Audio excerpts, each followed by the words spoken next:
हरे कृष्णा। तो सभी भक्तों का हार्दिक स्वागत है रूपानुग विद्यापीठ पंढरपुर की ओर से। और सभी का आभार कि सभी आप अपना समय निकालकर जुड़े हैं। और विषय भी कुछ रसिक ही है। गोपी गीत। कुछ रसमय टॉपिक है।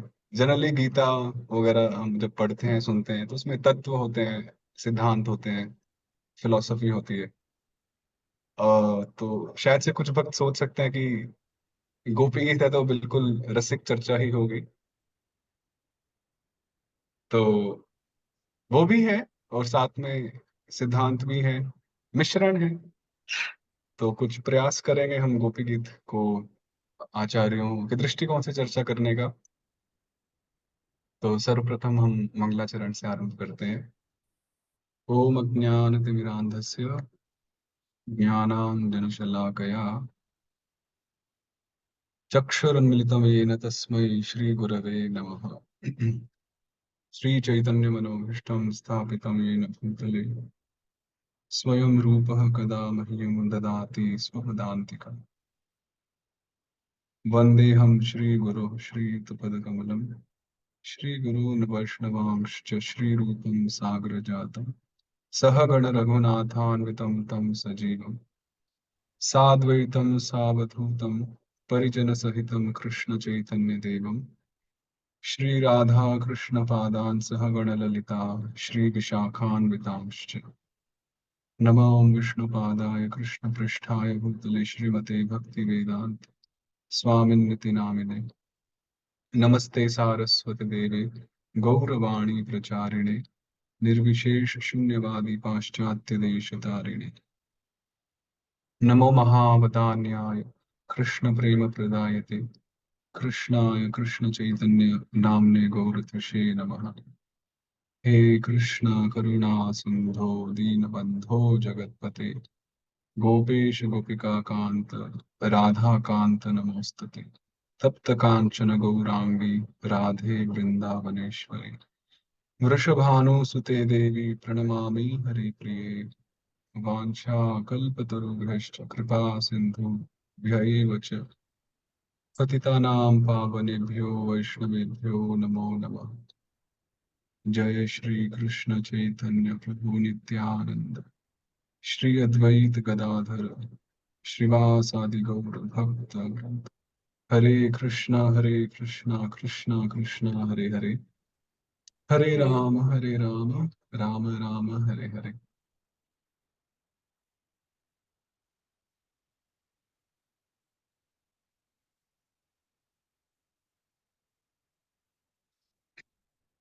हरे कृष्णा। तो पुनः सभी भक्तों का हार्दिक स्वागत है। और आरंभ करने से पूर्व सभी भक्तों से विनती, अनुरोध मैं करना चाहूंगा कि आप सब मुझे तो देख ही रहे हैं, दृष्टि तो डाल ही रहे हैं। वैसे पूरा गोपी गीत ही दर्शन के बारे में है। दर्शन दो घनश्याम अखियां प्यासी हैं। तो अल्टीमेटली सार तो यही है कि हे प्रभु दर्शन दो। तो उस पर हम चर्चा करेंगे ही। तो आप सब दृष्टिपात तो कर ही रहे हैं इस बद्ध जीव के ऊपर। उसमें से थोड़ा आप अगर कृपा का मसाला या चुटकी भर कृपा भर देंगे तो वो कृपा दृष्टि हो जाएगी। तो हम भी धन्य होंगे और कुछ चर्चा करने का प्रयास कर पाएंगे। हम भी योग्य बनेंगे। हरे कृष्ण। तो यहाँ पर उपस्थित कई भक्त हैं जो प्राय सभी भक्त मुझसे उन्नत ही हैं। तो हम तो यहाँ बाल बालक ही हैं। तो त्वदीय वस्तु गोविंद तुभ्यमेव समर्पये वाला कंसेप्ट अपनाऊंगा मैं कि हे भक्तों सब आप कुछ सब कुछ आप लोगों का ही है, आपका ही है और आचार्यों का ही है, परंपरा का ही है। हम तो लेकर हम दोबारा वहीं अर्पित कर रहे हैं क्योंकि हम सब परंपरा से जुड़े हैं। तो हम सब परंपरा को ही इंगित करते हैं, है ना। वी काइंड ऑफ लाइक हम उनको रिप्रेजेंट करते हैं अपनी परंपरा को। तो वही परंपरा के आचार्यों से ही हमने लिया है और उसी परंपरा में हम पुनः डाल रहे हैं। होता है ना, गंगा नदी में स्नान करते हैं तो वहां से अंजलि भर पानी उठाते हैं और फिर उसी में ही हम उसको अर्पित करते हैं। तो बस कुछ उसी तरह का प्रयास, चेष्टा है। तो तो सभी भक्तों से अनुरोध है कि आप विशेष कृपा दृष्टि हम पर बरसाए रखें, ताकि हम अ, विनम्र भाव से कुछ चर्चा करने का प्रयास करें, जिससे कि भगवान की प्रीति हो, श्री कृष्ण प्रसन्न हो। और कुछ भी हमारा प्रयोजन नहीं है इस कथा के माध्यम से। गोपी गीत जो विषय है काफी गूढ़तम विषय है। राज विद्या राजगुह्यम तो भगवान ने गीता में भी कहा। परंतु जो गोपी गीत विषय है वो गुह्यतम विषय है। हम सब जानते हैं कि किस प्रकार श्रीमद् भागवतम परमहंसों परमहंस संहिता है। सभी जो परमहंस भक्त हैं उनका शास्त्र है। परमहंस बोलने से अर्थ होता है जो बिल्कुल शुद्ध सतोगुण में स्थित हैं, तीन गुणों से प्रभावित नहीं है, इत्यादि आदि। तो भागवतम ऐसे भक्तों के लिए है, आ, या ऐसे भक्त ही वास्तविक में भागवतम के अधिकारी कहलाए जाते हैं। उसमें भी भागवतम के जो दशम स्कंद में 10th कैंटो में जो रास पंचाध्यायी नाम का जो सेक्शन है, रास पंचाध्यायी आप सब लिख सकते हैं जो पहली बार सुन रहे हैं, रास पंचाध्यायी। तो ये जो रास पंचाध्यायी है, ये भागवतम के दशम स्कंद में अध्याय 29, अध्याय 30, अध्याय 31, 32 और 33, ये पांच अध्यायों को रास पंचाध्यायी कहते हैं। है ना, जैसे पाणिनि मुनि ने, एक ऋषि हुए पाणिनि मुनि, तो उन्होंने व्याकरण लिखी तो उसको बोलते हैं अष्टाध्यायी या पाणिनि। है ना, तो इसको पंचाध्यायी ऐसा कहा जाता है। तो अध्याय 29 से 33 उनको पंचाध्यायी बोलते हैं, रास पंचाध्यायी। तो रास शब्द तो हम सबको क्लियर ही है ऑलमोस्ट, जहाँ रास लीला संपन्न हुई, आ, कैसे भूमिका बनी, कैसे रास आरंभ हुआ, फिर भगवान बीच में से अंतर्धान हुए, गायब हो गए, ही डिसअपियर्ड।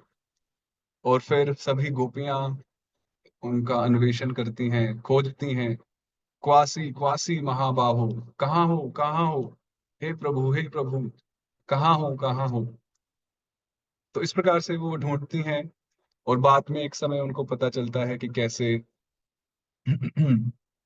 अ, जो भगवान है, भगवान तो हमारे लिए, उनके तो उनके प्रियतम कृष्ण है, तो वो किस प्रकार श्रीमती राधिका के साथ अंतर्धान हुए थे। तो बेसिकली गोपियां उस रात्रि को, पहले तो वो गोपियां थी, प्रेमिकाएं थी कृष्ण की, परंतु वो सीआईडी का भी जॉब करती हैं। अब वो इन्वेस्टिगेशन करती हैं। तो जब वो अन्वेषण कर रही है, वो ढूंढ रही है कृष्ण को, तो उस समय उनको भगवान के चरण चिन्ह प्राप्त होते हैं, दिखाई पड़ते हैं। तो वो चरण चिन्ह को देखती हैं तो फिर वो उसको सोचती हैं, अच्छा ये चरण चिन्ह इस दिशा में जा रहा है, लेफ्ट में जा रहा है, पूर्व में जा रहा है, उत्तर में जा रहा है। फिर कहते हैं कि अरे इसके साथ तो एक और चरण चिन्ह है, लगता है ये राधिका के चरण चिन्ह है, लगता है वो साथ में ही भागे हैं। तो इस प्रकार से बहुत गंभीर रूप से वो इन्वेस्टिगेशन चल रहा है, क्योंकि मामला भी सीरियस है। अर्धरात्रि को अपने घरों को छोड़कर अन्य मतलब भौतिक संसार के दृष्टिकोण से एक पर पुरुष के पास आई हैं। तो सेंसिटिव है, काफी काफी गंभीर है विषय। वैसे जीव गोस्वामी लिखते हैं कि ये जो रास लीला है, अ, जो भागवतम में हम जो रास लीला रास के विषय में सुनते हैं, तो इसको शारदीय रास बोलते हैं। दो प्रकार के रास प्रसिद्ध हैं, वैसे तो भगवान रास करते ही रहते हैं, पर दो प्रमुख रास हैं। शारदीय रास, जो शरद पूर्णिमा को संपन्न करते हैं भगवान, शरद पूर्णिमा की रात्रि को। तो शरद पूर्णिमा की जो रात्रि है, वो मतलब कार्तिक का जो फर्स्ट डे होता है, पहला दिन होता है कार्तिक महीने का। जिस दिन हम रात्रि को है ना छत पर खीर रखते हैं ठाकुर जी के लिए। और दूसरी जो रासलीला है वो वसंतीय रास उसको कहा जाता है, वसंतीय रास, जो वसंत ऋतु में भगवान संपन्न करते हैं। तो ये जो भागवतम में जो चर्चा है, ये शारदीय रास की चर्चा है। और वसंत ऋतु में जो संपन्न की जाती जो रासलीला है उसकी चर्चा गीत गोविंद नाम का जो गीत है, जो जयदेव गोस्वामी जी ने लिखा है, वो वसंतीय रास के बारे में चर्चा करते हैं वहां पर, उस विषय के बारे में। तो जीव गोस्वामी जी इसमें थोड़ा मत अपना देते हैं। तो कार्तिक जब पूर्ण होता है तो अश्विन पूर्णिमा पड़ती है। कार्तिक शुरू होने से पहले शरद पूर्णिमा, और जब कार्तिक पूर्ण होता है तो उसके बाद पड़ती है अश्विन पूर्णिमा, है ना, जब अश्विन नक्षत्र, तो अश्विन पूर्णिमा उसको कहलाते हैं। तो कुछ आचार्य लिखते हैं कि ये जो लीला है, जो भगवान ने आह्वान किया, अपनी बांसुरी बजाई, गोपियां आई और रास संपन्न हुआ, तो कुछ मत है कि वो उस अश्विन पूर्णिमा को संपन्न हुआ। ये एक थोड़ा सा, है ना, एक मत है। ठीक है। तो जीव गोस्वामी फिर स्थान बताते कि ये लीला हुई कहाँ। तो वो स्थान बताते हैं अपनी टीका में, रासौली। तो ब्रज में एक स्थान है, उसका नाम है रासौली। तो रासौली नाम के स्थान पर ये भगवान जाते हैं और वेणु वादन करते हैं, तो सभी गोपियां आती हैं, इत्यादि इत्यादि। तो इस प्रकार से काफी कई डिटेल्स हैं जिन पे हम और सर्च कर सकते हैं, हम भी इन्वेस्टिगेशन कर सकते हैं, ढूंढ सकते हैं। तो और एक काफी इंटरेस्टिंग बात यह है, जब भगवान ने वेणु वादन किया, ये वर्णन 29वें अध्याय में प्राप्त होता है, भागवतम के दशम स्कंद में। तो वो जो वेणुवाद था, तो वो वेणुवाद सिर्फ उन गोपियों को ही सुनाई दिया जिनको भगवान उस लीला में बुलाना चाहते थे। वो वेणुवाद और किसी अन्य को सुनाई नहीं दिया। ठीक है। अब दूसरी बात, जब प्रत्येक गोपी अपने अपने गृह से, घर से निकल कर जा रही थी, उस उनको पता नहीं था कि कहाँ है कृष्ण। वो सिर्फ उस ध्वनि का पीछा कर रही थी कि ध्वनि कहाँ से आ रही है। तो प्रश्न उठता है कि क्या वो समूह में गई, है ना, जैसे मान लीजिए बगल वाले घर से एक गोपी निकली, बगल वाले घर से दूसरी निकली, तीसरी, तो क्या वो एक साथ गई। तो कुछ आचार्य अपना मत प्रस्तुत करते हैं कि नहीं, गोपियां सब अकेले अकेले गई। क्योंकि जैसे कि एक स्वभाव होता है कि कृष्ण तो सिर्फ मेरे ही हैं और किसी के नहीं है। तो ईर्ष्या, एक आध्यात्मिक ईर्ष्या जिसको बोल सकते हैं, तो एक आध्यात्मिक ईर्ष्यावश की, अरे किसी को पता ना चले कि मैं जा रही हूँ, वरना वो भी पीछे आ जाएगी। क्योंकि सबको पता था कि सभी कृष्ण से आकर्षित हैं, तो इसलिए सब अकेले अकेले जाती हैं। तो पर कुछ आचार्य मत देते हैं कि नहीं, जो गोपियों के अलग अलग समूह थे, अलग अलग ग्रुप्स थे, अपने अपने रसों के हिसाब से, तो वो फिर ग्रुप्स ग्रुप्स में जाती थी। तो इस प्रकार से अलग अलग मत हैं आचार्यों के। तो इस प्रकार वो जाती हैं और वहां पर फिर पूरी लीला होती है। तो करते करते जब उनको फिर श्रीमती राधिका प्राप्त होती हैं, मिलती हैं, ढूंढते ढूंढते, तो एक समय पे श्री कृष्ण राधिका को भी छोड़ देते हैं। और फिर श्रीमती राधा रानी भी उस इन्वेस्टिगेशन ग्रुप या कंपनी में ज्वाइन करती हैं। वो भी सीआईडी का पार्ट बनती हैं। और वो भी फिर ढूंढती हैं, कृष्णा कृष्णा कृष्णा कहाँ है कृष्ण, क्वासी क्वासी कुत्र कुत्र, कहाँ है। और करते करते पूरे वन में, पूरे व्रज में भ्रमण करते हैं, पूरे जंगल में। और क्योंकि पूर्णिमा की रात्रि थी, तो पूर्णिमा का चंद्रमा की जो जो जो उसकी किरणें हैं, उससे काफी अच्छा एक प्रकाश होता है। तो थोड़ी सहायता उनको प्राप्त हुई ढूंढने में, पर कृष्ण तो मिले नहीं। तो अंत में उन्होंने हार मानी और सब पुनः यमुना के उस स्थान पर आए, यमुना पुलिन पे, और यमुना के तट पर। और उन्होंने कृष्ण में पूर्ण रूप से चित्त होने के कारण कृष्ण की जो लीलाएं थी, विभिन्न विभिन्न लीलाएं, उनका अनुकरण किया। जैसे उन्होंने कालिया मर्दन लीला संपन्न की, तो कोई कृष्ण बना, कोई कालिया बने नाग बना, तो कोई कालिया नाग की पत्नियां। और इस प्रकार से पूरी कृष्ण लीला संपन्न की उन्होंने अलग अलग। और इस बात को भीष्म देव भी अपनी स्तुति में बताते हैं कि बड़े सुंदर रूप से बताते हैं, आप ध्यान से सुनिएगा। प्रथम स्कंद में तो भीष्म देव बताते हैं कि कई प्रकार की मुक्ति होती है ना, और इसमें एक मुक्ति होती है सारूप्य मुक्ति, भगवान जैसा रूप प्राप्त होना, मरण, मरने के बाद, मरण उपरांत। तो भीष्म देव उस प्रसंग में कहते हैं कि हे कृष्ण, हे प्रभु, कि आपकी महिमा और आपकी लीला इस प्रकार है, आपकी अचिंत्य शक्ति इस प्रकार है कि मरणोपरांत तो सारूप्य प्राप्त होता ही होता है, इस जीवन में रहते रहते भी भक्तों को सारूप्य प्राप्त हो जाता है। उसका फिर प्रमाण देते हैं कि जिस प्रकार गोपियों को सारूप्य प्राप्त हुआ इस प्रसंग में जो हम सुन रहे हैं, तो जब गोपियां भगवान की लीलाओं का अनुकरण कर रही हैं, तो वास्तव में वहां आचार्य लिखते हैं कि उस समय गोपियों को अपना बिल्कुल भी ध्यान नहीं है कि हम गोपी हैं, कि मैं ललिता हूं या जो भी वो सखी या गोपी हैं। सबको लग रहा है कि मैं ही कृष्ण हूं। बिल्कुल एकात्मकता जिसको कहते हैं। तो बड़ा सुंदर रूप से भीष्म देव जी कहते हैं कि मरणोपरांत तो सारूप्य प्राप्त हो ही जाता है, पर जीते जीते भी अगर सारूप्य की प्राप्ति हुई तो वो भी संभव है, और गोपियों ने वो करके दिखाया। तो उस प्रकार गोपियों ने संपन्न की लीलाएं, फिर भी कृष्ण प्राप्त नहीं हुए। कृष्ण का जो चस्का है वो नहीं प्राप्त, नहीं पूरा नहीं होता। उसके बाद हार मानकर अब क्या करें क्या करें, टीवी देखें नहीं, कपड़े धो लें मतलब होता है ना कि हम थक जाते हैं तो चलो कुछ और कर लेते हैं, आ जाएंगे अपने आप। ऐसा नहीं है।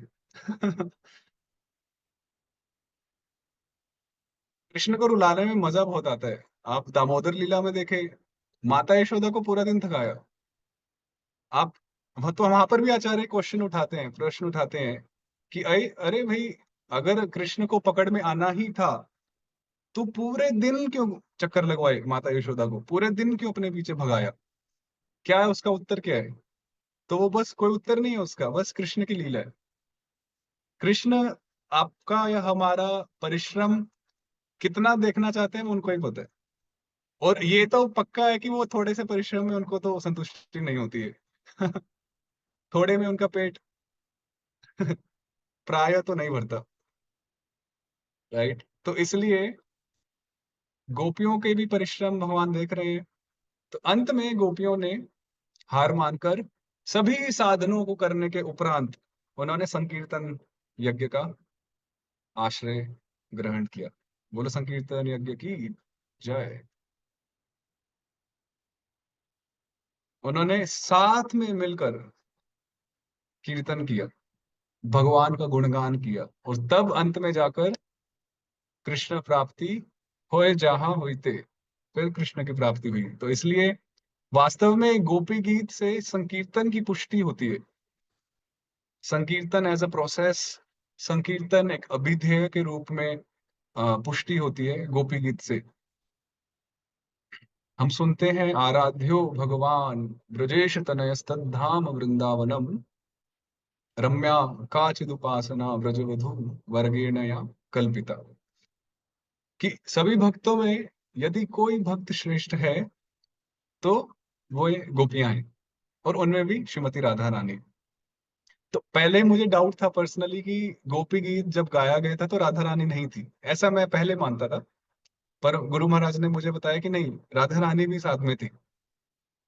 तो गोपी गीत जब गाया गया तो राधा रानी भी साथ में थी गोपियों के, और उन्होंने भी मतलब गोपी गीत गाया। या मतलब हम तो गाना गाना बोल रहे हैं, गीत बोल रहे हैं, परंतु उनके लिए वो रोना था। उनके लिए तो वो क्रंदन था। हम तो गीत गीत बोल के, हमने भगवत गीता को गीत बोला। वो एक, हम जब बोलते हैं गीत तो गीत बोलने से हमें लगता है music, entertainment, enjoyment, relax, chill, ऐसे शब्द हमारे मस्तिष्क में आते हैं। परंतु अर्जुन ने जब वो भगवत गीता सुनी तो वो चिल नहीं कर रहे थे। वो बहुत गंभीर स्थिति थी। उसी प्रकार से जब हम गोपी गीत कहते हैं, तो गीत कहने से हल्के में नहीं लेना चाहिए। It's not a light thing, काफी गंभीर है। और वो गोपियां सिर्फ अपने प्राण त्यागने ही वाली है, हम पढ़ेंगे अभी, सुनेंगे। तो प्राण त्यागने तक की बात आ चुकी है, तो इस गीत में कुछ गांभीर्य तो होना ही होगा। तो इसलिए हमें गीत शब्द सुन के भगवत गीता, उद्धव गीता, गोपी गीत, भ्रमर गीत, तो ये गीत शब्द काफी महत्वपूर्ण है हमारे ग्रंथों में।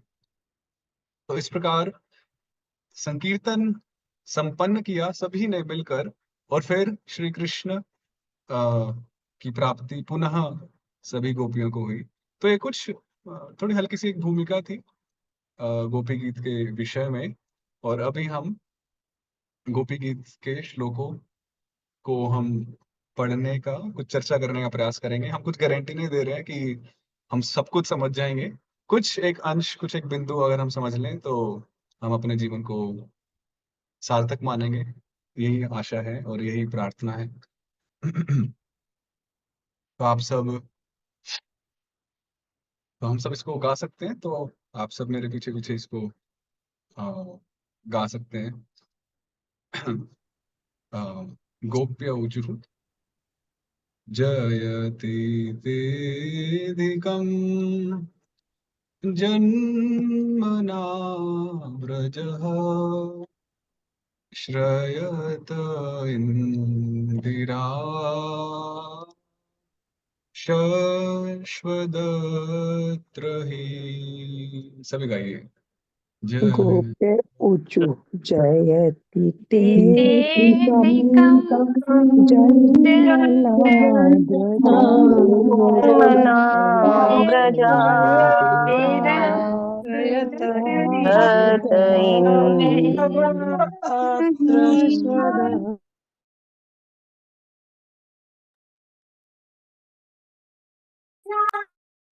दयितदृश्यताम् दिक्षुतावकाश त्वयि धृता त्वां विचिन्वते। जयते दृष्टा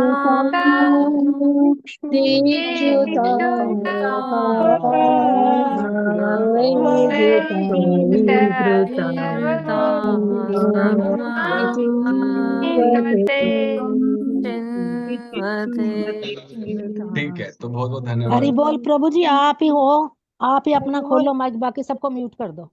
नहीं समझ हरे आ रहा कृष्ण। किसी का भी, ओके, द किसी का भी होस्ट समझ कैन, नहीं आ रहा प्रभु जी। प्रभु आप आप ही म्यूट बोलो, ही रखिए। बाकी म्यूट करो। ओके ठीक है, तो I was not expecting unmute वाला, पर ठीक है। तो तो मेरे लिए डिलेमा है, थोड़ी दुविधा है कि क्या क्या चर्चा करें। तो तो आइए देखते हैं हम कितनी चर्चा और क्या क्या चर्चा कर सकते हैं। तो भंडार है हमारे पास। अ, तो आप सबसे प्रार्थना है कि आप सब थोड़ा अटेंटिव होके सुने, और फिर जो भी चर्चा होने जा रही है, काफी सुंदर चर्चा है। हर एक शब्द को लेकर, अ, उनके अर्थों को लेकर, भावों को लेकर। तो हमारे जो आचार्य हैं, विभिन्न आचार्य हुए हमारी परंपरा में, श्रीधर स्वामी, विश्वनाथ चक्रवर्ती ठाकुर, बलदेव विभूषण, जीव गोस्वामी, सनातन गोस्वामी, इत्यादि इत्यादि कई हैं। तो उन सब ने इन श्लोकों पर अपने अपने भाव प्रस्तुत किए हैं। तो उन्हीं भावों को अंगीकार करते हुए हम कुछ चर्चा करने का प्रयास करेंगे। तो तो आइए कुछ हम आरंभ करते हैं। तो गोप्य ऊचुः, सभी जो गोपियां हैं वे गाती हैं, या वे क्रंदन करती हैं, रोती हैं, या वो विलाप करती हैं, वो आलाप करती हैं। जो संगीत, म्यूजिक फील्ड में है, या थोड़ा संगीत के विषय में जानते हैं, तो संगीत में एक शब्द है आलाप, है ना, जो जो इस तरह से आलाप करते हैं, बेसिकली स्वरों को खींचते हैं, उसको गाना एक ट्यून में, इत्यादि इत्यादि। तो इस पे एक बार मैंने चिंतन किया था कई वर्ष पूर्व, और एक शब्द हुआ आलाप, जो संगीत में चलता है, और एक दूसरा शब्द है विलाप। विलाप मतलब रोना, क्रंदन करना, टू क्राई। और संस्कृत में दोनों ही शब्दों के प्रायः एक ही अर्थ हैं, ये दोनों पर्यायवाची शब्द हैं, सिनोनिम्स हैं। तो वास्तव में जो वास्तविक संगीत है, आलाप है, वो वास्तव में प्रभु को पुकारने हेतु ही है। वो जो कला है वो उसी लिए ही है। इसलिए आप वृंदावन में विशेष रूप से जिन्होंने बांके बिहारी जी को प्रकट किया, स्वामी श्री हरिदास जी, उन्होंने उन्होंने संगीत से ही प्रभु को प्रकट किया, वो आलाप करके, वो विलाप करके। तो इसी प्रकार के जो विलाप, जो आलाप है, वो गोपियां कर रही हैं। सोचिए, गोपियों ने जब गोपी गीत गाया होगा तो उनका दिल, हृदय ऐसे पूरा फट के बोलना तो अच्छा नहीं रहेगा, बिल्कुल एक्सप्लोड हो रहा होगा उन भावों से, भावातिरेक से। तो उन्हीं भावों की अभिव्यक्ति का पठन पाठन। तो गोपियां ऊंची हूं। तो कुछ आचार्यों का मत है कि सभी गोपियों ने एक साथ ही गाया। तो प्रश्न उठेगा कि भाई, कि पहले से स्क्रिप्टेड था क्या? जैसे आजकल के जो टीवी शोज होते हैं स्क्रिप्टेड होते हैं, पहले से सब कुछ लिखा होता है, डिसाइडेड होता है कि ये बोलना है, ऐसे करना है, तो फिर वैसा ही चलता है। तो कोई पूछेगा कि स्क्रिप्टेड है क्या ये? तो नहीं। तो आचार्य मत देते हैं कि उस समय, क्योंकि सभी के जो हृदय है, जो चेतना है, वो पूर्ण रूप से श्री कृष्ण में अ, अभिनिविष्ट थी, एब्जॉर्ब थी। और अब उनमें व्यक्तिगत रूप से कोई भेद नहीं रह गया था, वो एकात्मकता उन सब में आ गई थी। भले ही वो विभिन्न इंडिविजुअल सोल्स हैं, अभी भी विभिन्न आत्माएं हैं, अलग अलग अलग, परंतु कृष्ण चेतना सबकी एक स्तरीय थी, सब एक सजातीय थे उस समय। तो तो देखा जाए तो कोई भेद नहीं रह गया था उस समय। तो इसलिए एक ही स्वर में, एक ही साथ आ, सब इन वचनों को कह रहे हैं, और एक ही तरह के भाव सबके मन में उदय हो रहे हैं। ये सबसे महत्वपूर्ण बात है। अभी हम यहाँ 200-300 भक्त, 100 भक्त बैठे हैं, कुछ सुनने का प्रयास कर रहे हैं, तो हम सबके हृदय में एक ही भाव जागृत नहीं हो रहे हैं। हम सबके हृदय में अलग अलग कुछ थॉट्स हैं, कुछ विचार हैं, कुछ भाव हैं। ठीक है, क्योंकि हम सबके लेवल, चेतना इत्यादि इत्यादि सब अलग हैं। परंतु उस समय सभी गोपियों की मानसिक और हार्दिक स्थिति एक थी। इसलिए उनके जो थॉट्स थे, उनके जो विचार थे, मनोभाव थे, वो बिल्कुल एक जैसे थे, कुछ भी उसमें डिफरेंस, भेद नहीं था।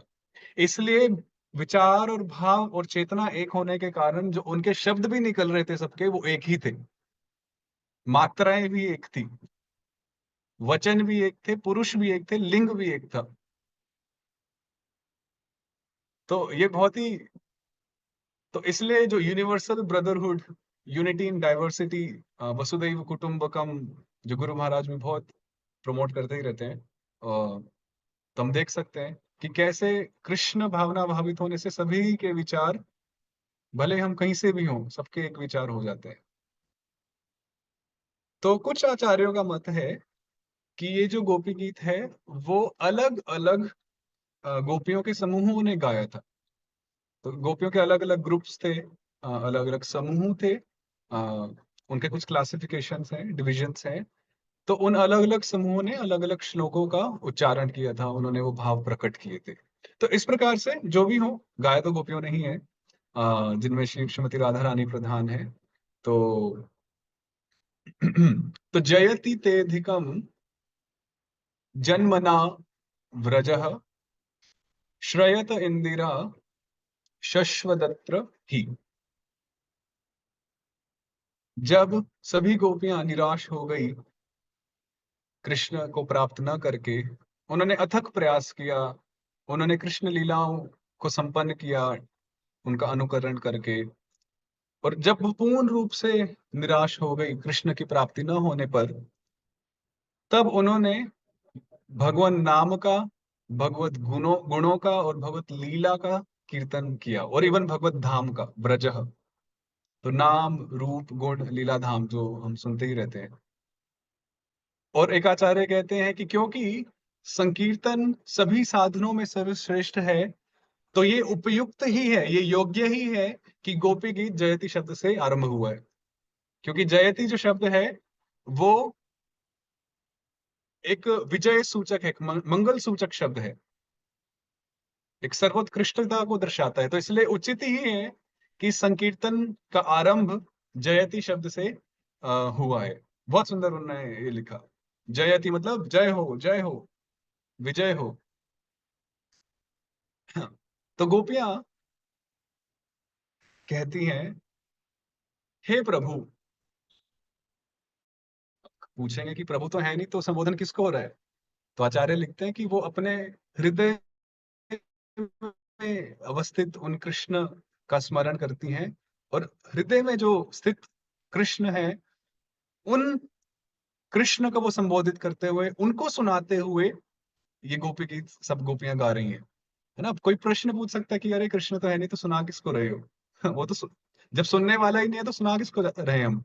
परंतु आचार्य लिखते हैं कि कृष्ण हृदय में है, और इस बात का ज्ञान गोपियों को है। तो वो हृदय में स्थित अपने जो प्रभु हैं, कृष्ण हैं, प्रियतम हैं, उनको वो इंगित करते हुए इसको सुना रहे हैं। तो कहते हैं कि आपके जन्म से ते जन्मना, जो व्रज है, जो व्रज धाम है, वृंदावन धाम है, व्रज 84 कोस है, वो अधिकम जयति, अर्थात वो सर्वोत्कृष्ट रूप से सभी लोकों से, सभी भुवनों से, इवन वैकुंठ लोक आदि से भी सर्वोत्कृष्ट हो चुका है। क्यों? क्योंकि आपने यहाँ जन्म ग्रहण किया है। और इसी तथ्य को रूप गोस्वामी भी अपने ग्रंथ में लिखते हैं। कौन से ग्रंथ में लिखते हैं? उपदेशामृत में, नेक्टर ऑफ इंस्ट्रक्शन में, कि कृष्ण का जन्म होने के कारण मथुरा नगरी सर्वश्रेष्ठ है। अरे अरे, यहाँ तो व्रज लिखा है, वहां मथुरा बोला, तो अब इसको कैसे समझें? तो अगर दिल्ली में ओलंपिक्स होंगे कभी भविष्य में, तो क्या इंडिया का नाम नहीं होगा? आप समझ रहे हैं? तो दिल्ली में अगर ओलंपिक्स हुए, जो इंटरनेशनल जो ओलंपिक्स होते हैं, स्पोर्ट्स गेम होती है, तो इसका मतलब ये थोड़ी है कि वो सिर्फ दिल्ली एनसीआर ही प्रशंसनीय होगा, वो देश भी प्रशंसा का पात्र होगा। उसी प्रकार से क्योंकि मथुरा व्रज का एक भाग है, तो भले ही जन्म मथुरा में हुआ, पर जो उसका प्रभाव है वो पूरे व्रज को प्राप्त हुआ। और यहाँ व्रज कहने से सिर्फ व्रज धाम ही नहीं है, यहाँ व्रज कहने से व्रज में रहने वाले व्रजवासी, गोप गोपी, जीव जंतु, वृक्ष आदि सब कुछ हमें समझना चाहिए। व्रज, तो जब संपूर्ण व्रज धाम है, वृंदावन धाम है, उसकी जय हो, जय हो। क्यों जय हो? क्योंकि आपने यहाँ जन्म ग्रहण किया। अब भगवान का जो जन्म है ये भी अपने में एक चर्चा है।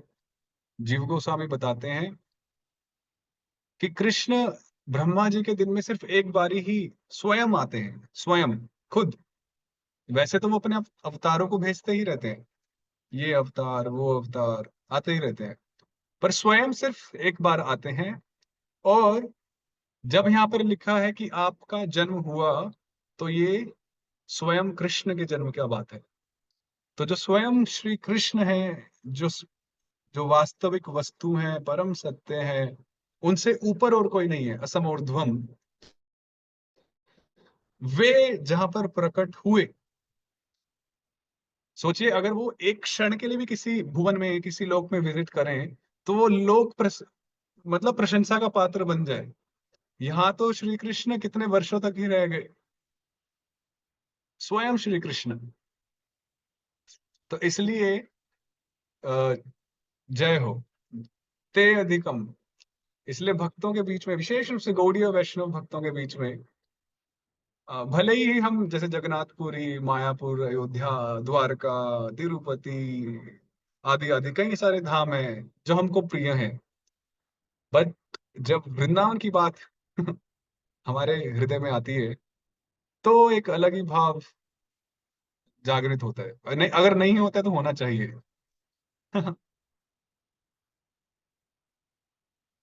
वैसे तो भगवान का ही संकल्प है कि वृंदावनम परित्यज्य पादम एकम न गच्छति, कि मैं कभी वृंदावन को छोड़कर नहीं जाता। उसी प्रकार से भक्तों को भी वृंदावन से बहुत आसक्ति होती है या होनी चाहिए। मरते समय में कृष्ण की आसक्ति हो या ना हो, धाम आसक्ति है तो कल्याण पक्का है।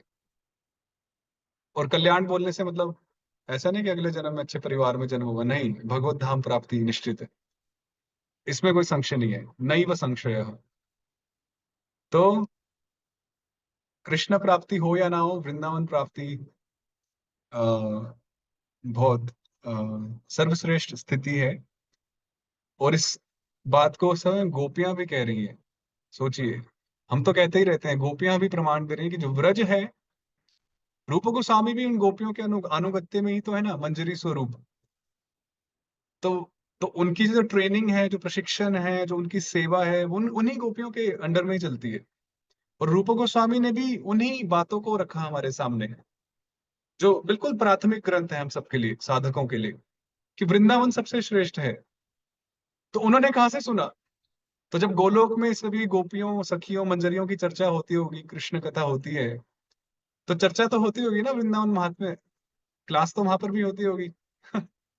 यहाँ पर तो हम ऑर्गेनाइज करते हैं क्लासेस, प्रमोशन करते हैं, प्रमोट करते हैं, हमारे माधव चंद्र प्रभु जी हैं, प्रमोशन टीम है, रूपानंद विद्यापीठ, भागवत महाविद्यालय, कितने प्रयास करते हैं भक्त लोग।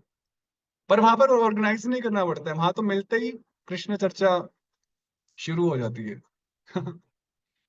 तो इसलिए तो रूप गोस्वामी भी, जो रूप मंजरी हैं, एवं अन्य अन्य जो मंजरियां हैं, तो वो भी अपने सीनियर्स से सुनते हैं, गोपियों से, सखियों से सुनते हैं कि जयति तेधिकम जन्मना व्रजः, जयति तेधिकम जन्मना व्रजः, जयति तेधिकम जन्मना व्रजः। तो वो भी फिर अपने ग्रंथों में लिखते हैं कि वृंदावन धाम सबसे श्रेष्ठ है, वृंदावन धाम सबसे श्रेष्ठ है। तो हुई ना परंपरा।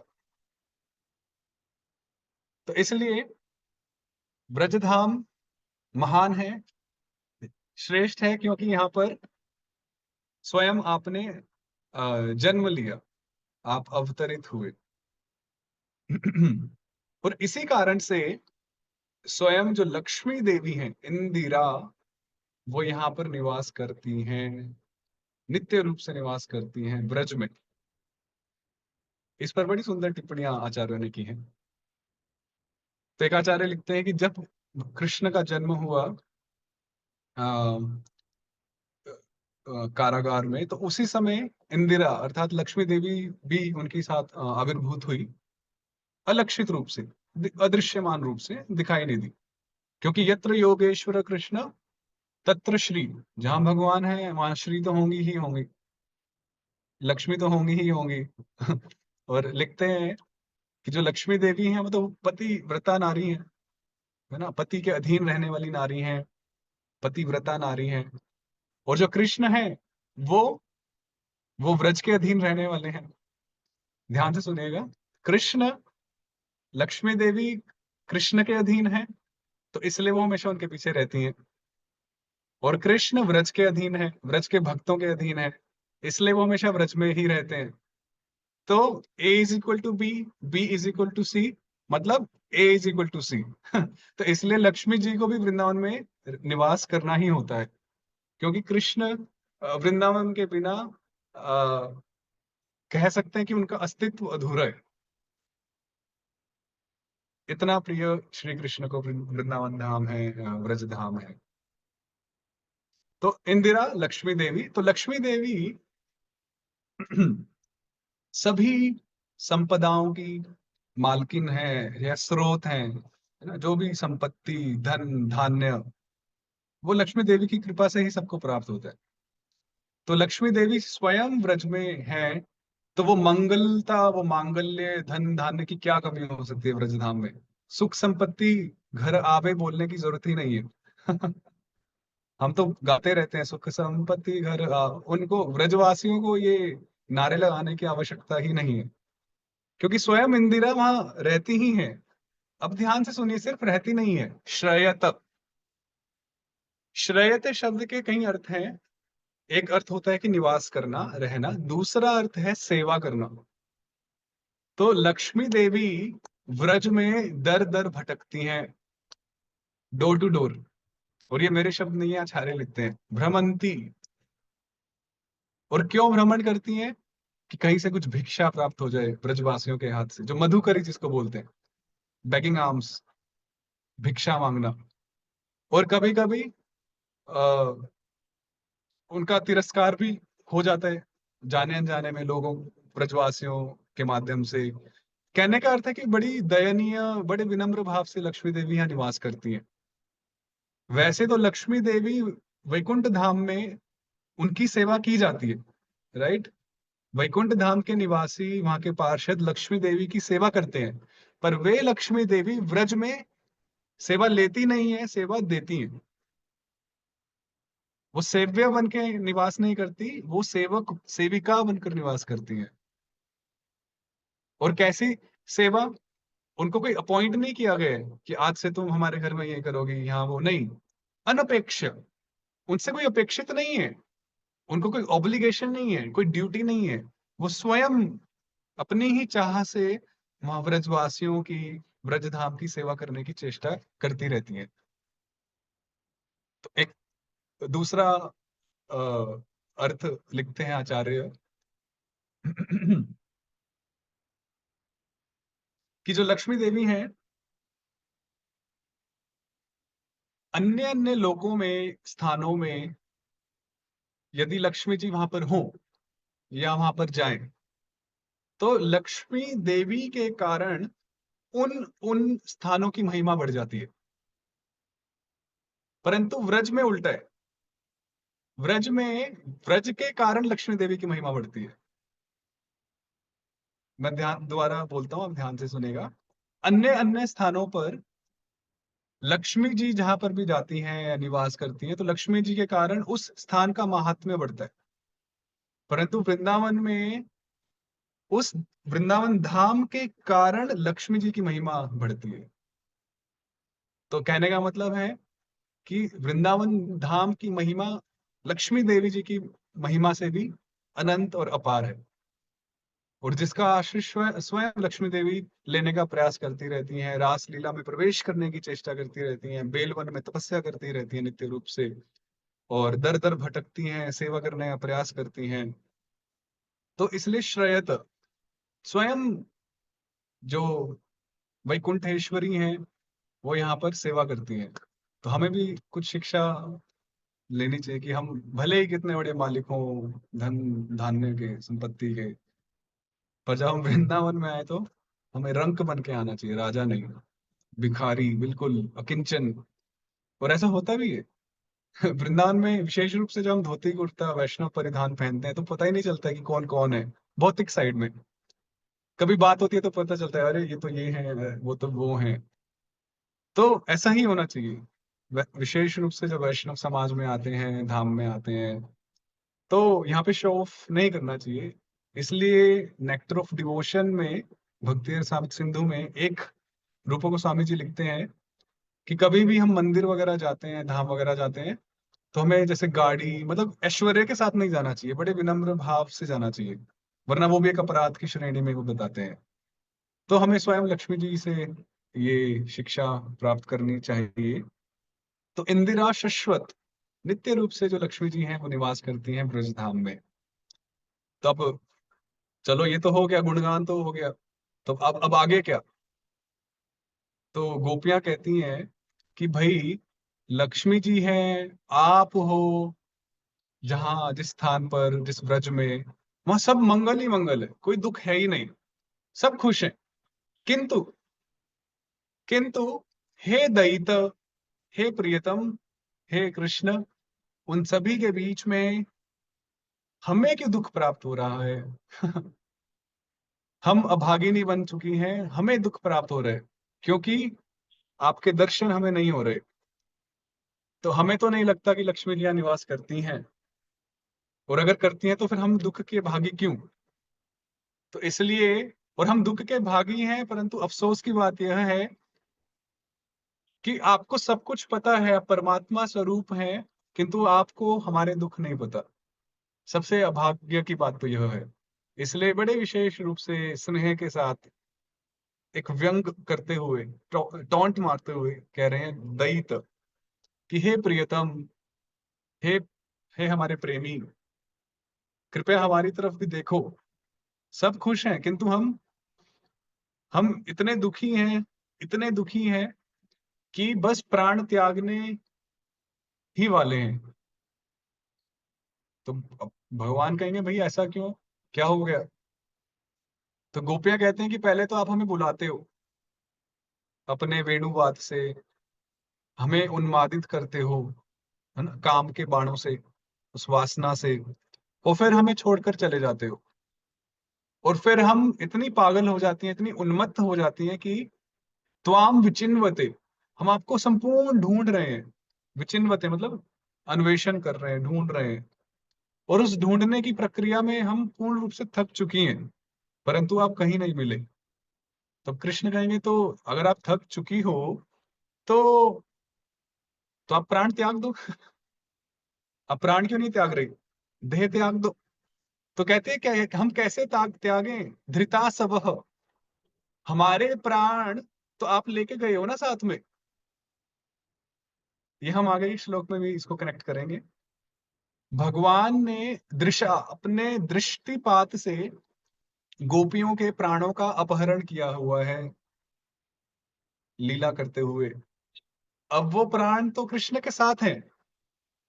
तो अब गोपियां कहती हैं कि यदि वो प्राण हमारे भीतर होते तो वो प्राण हमारे भीतर जो विरह की जो आग की ज्वाला जो धधक रही है उसमें वो भस्म हो जाते प्राण, और हम कब के हमने देह छोड़ दिया होता।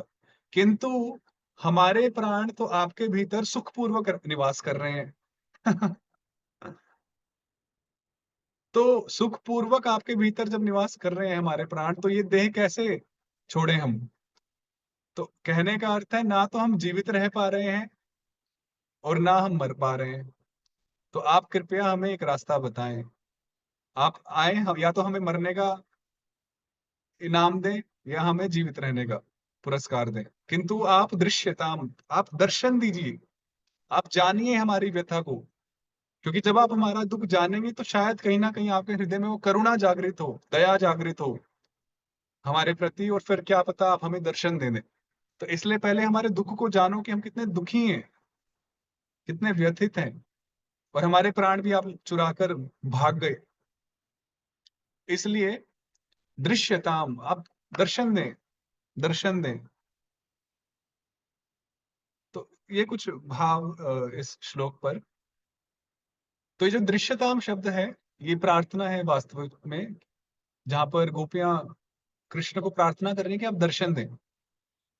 तो हमें पूरे गोपी गीत में ये जो भाव है, ये जो प्रार्थना है, वो हर श्लोक के साथ समझनी है। जब भी गोपियां कुछ भी बोलती हैं तो अंत में उनका अभिप्राय होता है कि दृश्यताम, कि आप दर्शन दें। ये हमें समझना है, ठीक है? कुछ भी बोलेंगी, उनका अंदर से अभिप्राय यह है कि दृश्यताम, आप दर्शन दें, आप दर्शन दें। तो इस प्रकार गोपियां भगवान को सुनाती हैं कि हम थक चुके हैं, हर दिशाओं में आपको ढूंढ ढूंढ कर आप नहीं मिले, और हमारे प्राण भी आपके पास हैं। तो आप आए और हमें दर्शन दें और हमें इस व्यथा से मुक्त करें। या तो जीवन दान दें, या फिर हमें मरण दान दें, मरने का दान दें, परंतु आप ऐसे हमें दुखी न रखें। तो अब कृष्ण कह सकते हैं कि भाई मैंने तो तुम्हें दुखी नहीं किया, तुम क्यों हम पे लांछन लगा रहे हो? तो फिर गोपियां आगे कहती हैं, तो आप सब म्यूट ही रहिएगा, आप म्यूट होके ही गाइए। शरदुदाशये साधुजात सत् सरसिजोदरा श्रीमुषादृशा। सभी गा सकते हैं। शरदुदाशये साधु जात सरसी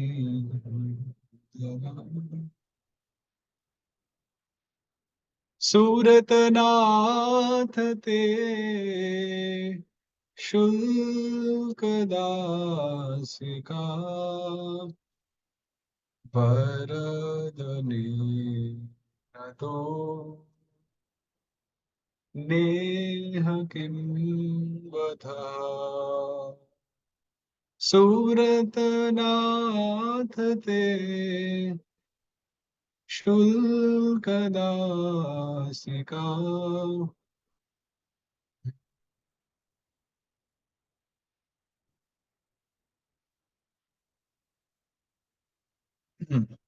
तो गोपियां, तब कृष्ण पूछ सकते हैं कि भाई ढूंढते रहो, मुझे क्या, मैं क्या करूं। तो गोपियां कह रहे हैं कि नहीं, आप आप ही तो सब कुछ कर रहे हैं। अगर कृष्ण कहे कि मेरा क्या दोष, तो गोपियां कह रहे हैं कि दोष, आप तो महापातक हैं, आप महापापी हैं। अब भर्त्सना देखिए गोपियों की। देखिए, दास्य भाव वाला भक्त कभी ऐसे भर्त्सना नहीं करेगा। जो भर्त्सना है या तो सखा कर सकते हैं, भर्त्सना मतलब डांटना, या तो सखा करेंगे मित्र, या माता पिता करते हैं, या फिर प्रेमिकाएं करती हैं। तो दास्य भाव के भक्त भर्त्सना नहीं कर सकते या नहीं करते, उनका वो भाव नहीं होता। तो आपका दोष नहीं है, आपका तो महादोष है, आप महापापी हैं। क्यों? आपकी जो दृष्टि है कृष्ण, वो दृष्टि कैसी है? शरद ऋतु में, है ना, शरद ऋतु जो कार्तिक का समय होता है, शरद ऋतु, उस समय शरद उदाशये, आशय मतलब एक एक रेजर्वोयर ऑफ वाटर, लाइक एक तालाब, जलाशय। तो शरद ऋतु के समय में जैसे एक जलाशय में एक सुंदर कमल पुष्प उगता है, और उस सुंदर विकसित कमल पुष्प का जो उदर होता है, उदर मतलब पेट, ये दूसरी लाइन में आप शब्दों को भी थोड़ा फॉलो कीजिए। जैसे हम बोलते हैं ना दामोदर, तो दामोदर में उदर शब्द आता है, तो उदर मतलब पेट।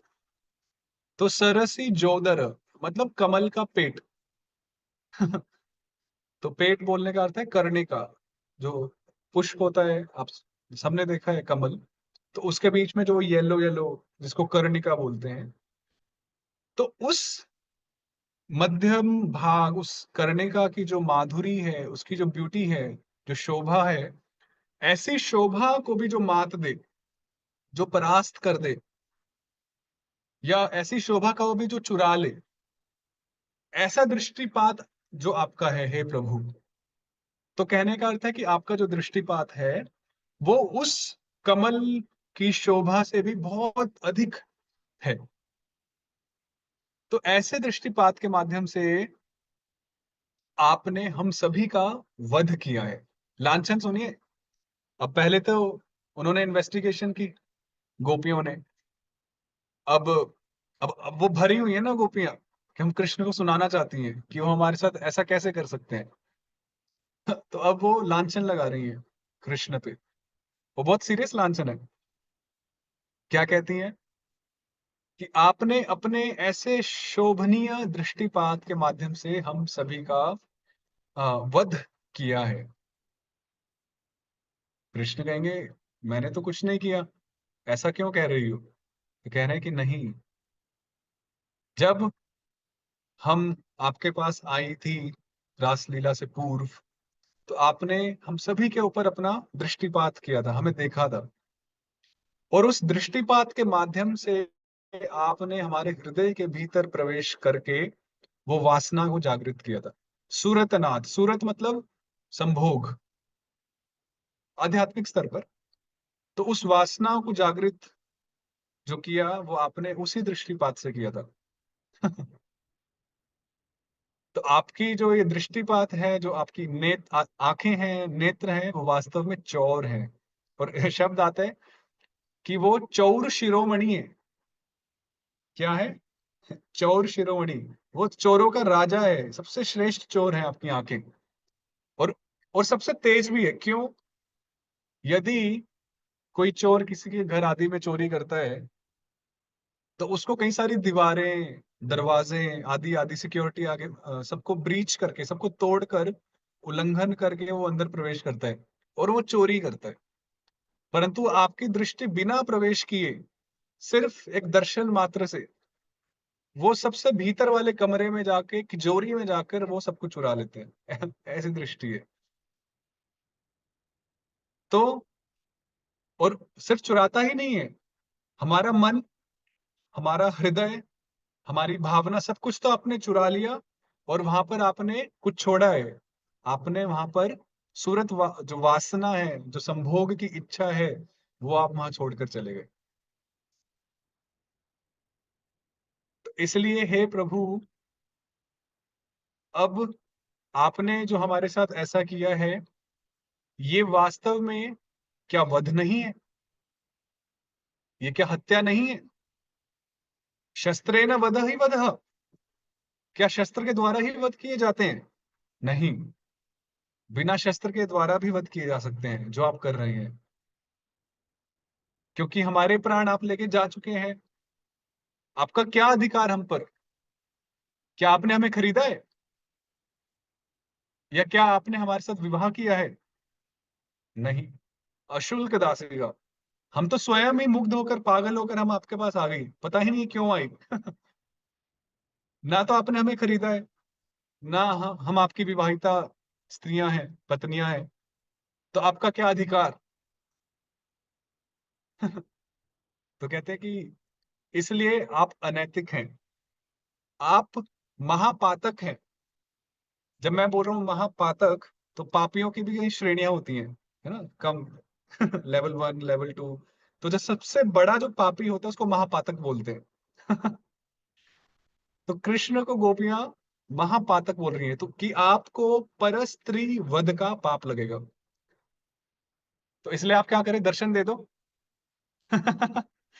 वरना आपको जेल होगी। कृष्ण, मथुरा पुलिस आएगी, आपको उठा के लेके जाएगी। Anyhow, that was a joke. अभिप्राय तो वही है कि दर्शन दो। घनश्याम, अखियां प्यासी हैं, तो अपने नेत्रों के माध्यम से, अपनी वो चाटुकारिता के माध्यम से, कटाक्ष। इसलिए कृष्ण के जो कटाक्ष है ना, कटाक्ष समझते हैं, जो भगवान अपने आंखों से, एक तो होता है कि सामने सामने देखना, और एक होता है कि ऐसे तिरछी नजरों से देखना। तो जो प्रेमी प्रेमिकाएं होते हैं, वो समझते होंगे इन बातों को। कटाक्ष चलता ही है इस संसार में भी। हस्बैंड वाइफ भी कभी कभी कटाक्ष करते हैं, मैं बहुत ऑब्जर्व करता हूँ। कहीं बैठे हैं, कुछ उनको आपस में इशारा करना है, तो कटाक्ष करते हैं एक दूसरे को। तो आई होप आप सब समझते होंगे कटाक्ष। तो सबसे अगर खतरनाक कटाक्ष किसी का है, तो बोलो बाके बिहारी लाल की जय। इसलिए बाके बिहारी में तो बार बार पर्दा भी करते रहते हैं, कि वो कटाक्ष करके किसी का अपहरण ही ना कर ले। या कोई उनमें अपना मन इस तरह से ना लगा बैठे जैसे गोपियों ने लगाया था। वरना वो तो मंदिर से कभी जाएगा ही नहीं, तो मंदिर की सफाई नहीं होगी, कार्यक्रम नहीं हो पाएंगे, आदि आदि। उनके भी कई भाव हैं ऐसे, जो बार बार पर्दा ऐसे करते रहते हैं बंद। तो गोपियों का ये भाव बड़ा ही उत्तम भाव है, कि आप इस प्रकार से कैसे कर सकते हैं, और ये अनैतिक है, और आप वास्तव में हमारा वध ही कर रहे हैं। हम परस्त्रियां हैं, इसलिए आप महापातक हैं, आप महापाप करने जा रहे हैं।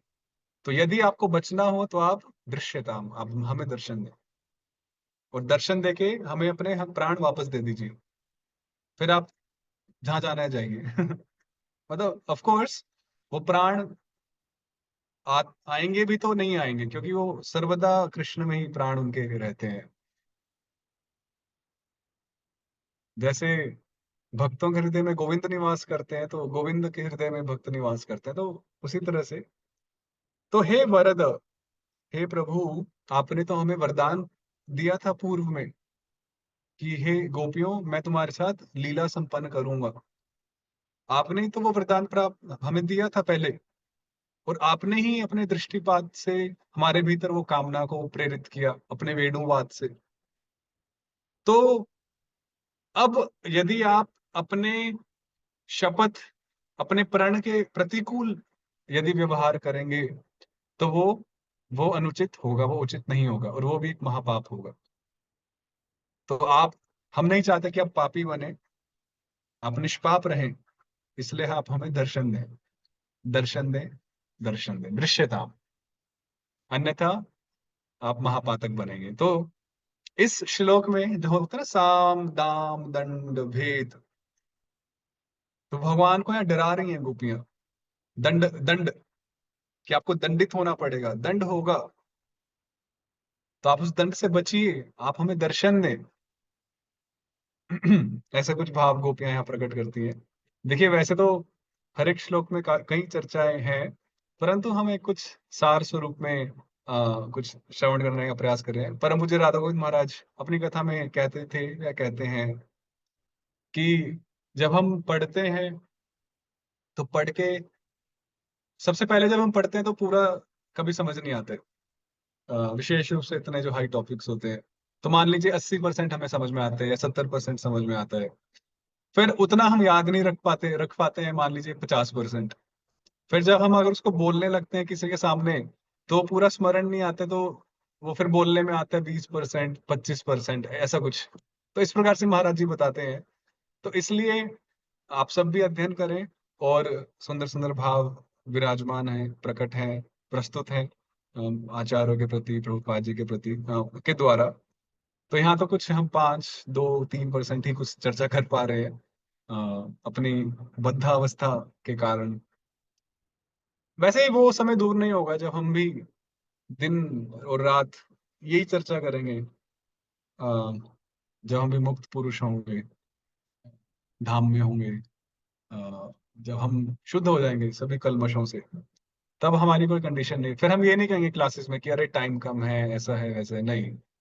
तब तो वो निरंतर वो जल, वो धारा बहती ही रहेगी। वो सुनने वाला भी थकेगा नहीं। प्रसादम टाइम नहीं देखेगा। तो आप भी इनका लाभ उठाइए, अध्ययन कीजिए। तो इस प्रकार से कुछ भाव यहाँ पर गोपियां प्रकट करती हैं कि आप हे कृष्णा बचिए, बचिए।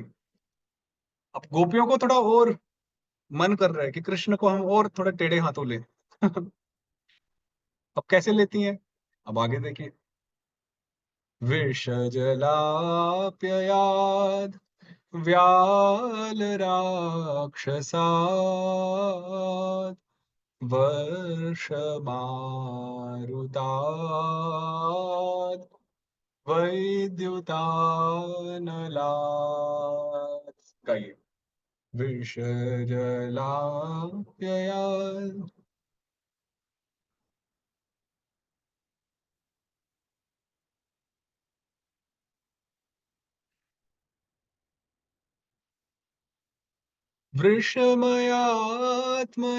वृषमयात्मजात् विश्वतो भयात् ऋषभते वयम् रक्षितामुः।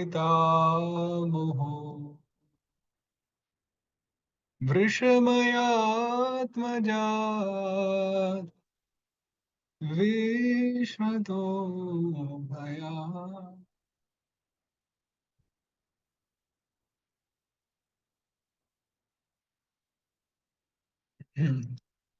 जय ऋषभ देव भगवान की जय। जो गोपियां यहाँ पर अभी भगवान को और थोड़ा टेढ़े हाथों ले रही हैं।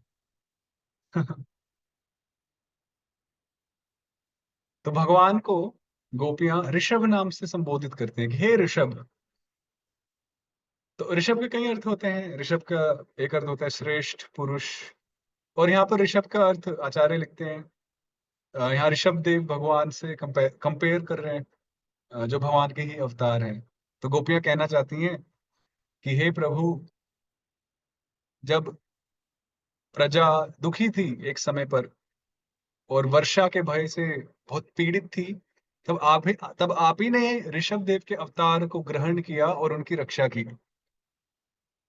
तो आप में ही वो दयालु भाव था, दयालुत्व था, कृपा का भाव था। तो आप अब वो भाव कहाँ गया? आप पुनः उस भाव को जागृत करें हम सबके लिए, जो सिर्फ और सिर्फ आपको ही जानती हैं, जो जिनके प्राण सिर्फ आप में ही हैं। एक भाव यहाँ पर बहुत सुंदर और गंभीर भाव बताते हैं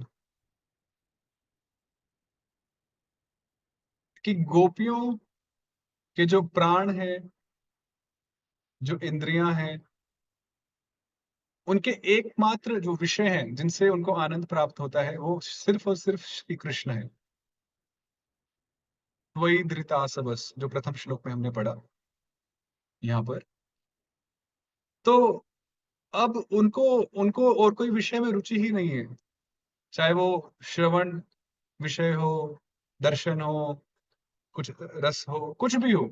उनको किसी अन्य विषय में, किसी भी इंद्रियों के विषय में रुचि ही नहीं है। उनका मन जाता ही नहीं है। उनका सिर्फ और सिर्फ जो मन, जो हृदय है, वो सिर्फ कृष्ण में ही जाते हैं। उनकी नासिका सिर्फ कृष्ण को ही सुनना चाहती है। दर्शन तो सिर्फ कृष्ण के दर्शन, श्रवण तो सिर्फ कृष्ण के विषय में श्रवण, कथन तो सिर्फ कृष्ण के विषय में कथन, स्पर्श तो सिर्फ श्री कृष्ण का ही स्पर्श। तो जो ऐसी जो गोपियां हैं, वो उनका कोई आश्रय ही नहीं है, परंतु फिर भी वो कृष्ण को छोड़ नहीं पा रही। अब कोई कह सकता है कि छोड़ दो। वो नहीं छोड़ रही है। और इसी भाव को चैतन्य महाप्रभु ने भी दर्शाया शिक्षाष्टकम के दौरान, उसी राधा के भाव में, गोपी भाव में आकर, आश्लिष्य वा पाद्रताम पिनष्टु माम अदर्शनम माम मर्महताम करो तो इत्यादि इत्यादि। कि आप कुछ भी करो, हम तो आपको छोड़ने वाले नहीं है, और आप ही हमारे लिए सर्वे सर्वा हैं। आपसे श्रेष्ठ हमारे लिए कोई और नहीं है। और यही हम गौड़ीय भक्तों का भाव है। मैं कुछ दिन पहले एक भक्त से चर्चा कर रहा था इस विषय में। जो गौड़ीय वैष्णव हैं, हम इस्कॉन, गौड़ीय मठ, गौड़ीय भक्त हैं, तो हमारी जो साधना जो हम करते हैं, जो हमारी परंपरा है, तो भक्ति के, चलो इसको थोड़ा सा 2 मिनट चर्चा करते हैं। भक्ति के 3 प्रकार होते हैं भक्ति रसामृत सिंधु के अनुसार। एक होती है वैदिक भक्ति, प्रैक्टिसिंग डिवोशनल सर्विस, जहां पर हम अभ्यास करते हैं नियमों का। फिर एक होती है भाव भक्ति दूसरे नंबर पे। और फिर तीसरे नंबर पर आती है प्रेमा भक्ति। दोबारा, वैदिक भक्ति, विधि शब्द से बनता है वैधि, और विधि मतलब रूल्स, रेगुलेशंस, नियम। तो वैधि भक्ति, भाव भक्ति और प्रेमा भक्ति। ठीक है। अब वैधि भक्ति में 2 प्रकार के होते हैं। एक होती है साधना वैधि भक्ति, और एक होती है रागानुगा वैधि भक्ति। तो वैधि भक्ति इन शॉर्ट मतलब जहां पर हम विधियों का पालन करते हैं, जो गुरु और शास्त्र से हमें प्राप्त होते हैं। अब इसमें जो 2 प्रकार हैं, एक है वैधि भक्ति, और एक है, सॉरी, साधना भक्ति, और एक है रागानुगा वैधि भक्ति। तो जो नॉर्मल जो साधना भक्ति है, उसमें हम ऐश्वर्य भाव में, एक दास्य भाव में भगवान का पूजन करते हैं, जैसे श्री संप्रदाय आदि में प्रसिद्ध है, विष्णु नारायण आदि स्वरूपों का, या कृष्ण स्वरूप भी हो सकते हैं, परंतु भाव सिर्फ सीमित है एक ऐश्वर्य भाव, एक दास्य भाव तक। किंतु रागानुग साधना भक्ति जब हम बोलते हैं, तो उसका अर्थ यह है कि है तो हम अभी अभ्यास के स्तर पर ही, अभी हमारे अनर्थों का नाश नहीं हुआ है। हमारे अंदर काम, क्रोध, लोभ, ये सब अनर्थ हैं, हम अभी प्रैक्टिस कर रहे हैं, इत्यादि इत्यादि। किंतु हमारा जो अभ्यास क्रम है, जो हमारा करिकुलम है, बोल सकते हैं, हमारी परंपरा का जो प्रार्थना है, जो हमारा मंत्र है, जो हमारे इष्ट देव हैं, जो हमारे आचार्य हैं, तो हमारी जो जो लाइन है, जो परंपरा है, जिस बोर्ड को हम फॉलो करते हैं, जैसे CBSE board, ICSE board, this that, Cambridge, इसमें ये रागानुगा साधन भक्ति है। ध्यान, इसको रागानुग साधन भक्ति कहते हैं, जो हम अभ्यास करते हैं। ये सिर्फ साधन भक्ति या वैदिक भक्ति नहीं है, ये रागानुग साधन भक्ति है। अब थोड़ा इसको और चर्चा करते हैं। जैसे भगवान के जो पार्षद हैं, भगवान के माता पिता यशोदा, नंद महाराज, सखा, सुबल, मधुमंगल आदि आदि, सखियां, गोपियां, मंजरी इत्यादि। तो ये सब जो भक्त हैं, इनको बोलते हैं रागात्मिक भक्त। रागात्मिक भक्त, ऐसे भक्त जिनमें श्री कृष्ण के प्रति पूर्ण रूप से वो प्रेम, वो स्नेह, वो राग, वो अटैचमेंट है, और वो कृष्ण के प्रति एक विशेष रस में स्थित है, एक विशेष रिलेशन एक उनका भगवान के कृष्ण के साथ है। तो ऐसे भक्तों को, पार्षदों को कहते हैं रागात्मिक भक्त। अब रागानुग साधन भक्ति में ऐसे रागात्मिक भक्तों को फॉलो करते हुए हम भक्ति का अभ्यास करते हैं। कि किसी का रुझान भगवान को एक पुत्र स्वरूप में मानने का है, मित्र स्वरूप में, आदि आदि। फिर हम ऐसे ही पार्षदों को देखते हैं, उनके विषय में सुनते हैं, उनका आचरण क्या था, उनका व्यवहार क्या था, क्या पहनावा था, कृष्ण के साथ उनकी कैसी डीलिंग्स है। तो इसको बोलते हैं रागानुग। उन ऐसे रागात्मिक भक्तों को अनुकरण नहीं, उनका अनुसरण करना, उनको फॉलो करना, आ, उनके डिवोशनल पैटर्न को, उनके भक्ति के जो पैटर्न है। और जब तो हम प्रैक्टिस करते हैं, अगर आपने जैसे तुलसी आरती है, गुरु अष्टकम है, आ, हमारे जैसे गुरु पूजा है, हमारी प्रार्थना है आचार्यों की, अगर हम थोड़ा सा ध्यान से इसको अगर नोटिस करें, तो जैसे तुलसी आरती में हम बार सखीर अनुगत्य करो, कि हमें हमें सखी के अनुगत्य में हमें दे। वहां पर ये नहीं बोला सखा अनुगत्य करो, माता अनुगत्य करो। आप थोड़ा सा ध्यान दीजिएगा। तो हमारी जो परंपरा है, ये विशेष रूप से माधुर्य रस की ओर ले जाने वाली परंपरा है। विशेष रूप से कह रहा हूं मैं, ये नहीं कह रहा हूं कि ओनली। और ये भाव तो बाद में जागृत होते हैं, जब भी भगवान कृपा करते हैं। आ, पर एक ये चर्चा है, ताकि थोड़ी एक पिक्चर हमें क्लियर हो कि हम कर क्या रहे हैं, हमारा क्या प्रयोजन है। और ये सब हमें मनगढ़ंत रूप से भी हमें नहीं सोचना है कि हम ये हैं भगवान के, हम वो हैं। ये धीरे धीरे भगवान ही प्रेरित करते हैं हृदय से, स्वयं एवं स्फुरत्यतः। तो इस प्रकार से इसको रागानुग साधन भक्ति बोलते हैं। हम साधना कर रहे हैं उस राग मार्ग पर चलते हुए, और वहां और आगे बढ़ने के लिए। इसलिए हमारे जो आचार्य हैं, वो भी देखिए सब मंजरी, प्राय मंजरी स्वरूप है, ये मंजरी वो मंजरी। तो मंजरी तो माधुर्य रस में ही होती है ना। तो इससे स्पष्ट होता है कि हमारा जो गौड़ीय जो धारा है, और चैतन्य महाप्रभु तो स्वयं राधा रानी ही है, माधुर्य रस की जो सर्वश्रेष्ठ जो स्वरूपा है, उनका आस्वादन करने वाली, उनको संपन्न करने वाली। तो इस पर आप थोड़ा सा विचार कर सकते हैं, और इसको डिस्कस कर सकते हैं अपने सीनियर्स के साथ, अगर दे आर ओपन टू। एक तो ये एक डिस्कशन है, इस पर हम मंथन कर सकते हैं, चिंतन कर सकते हैं।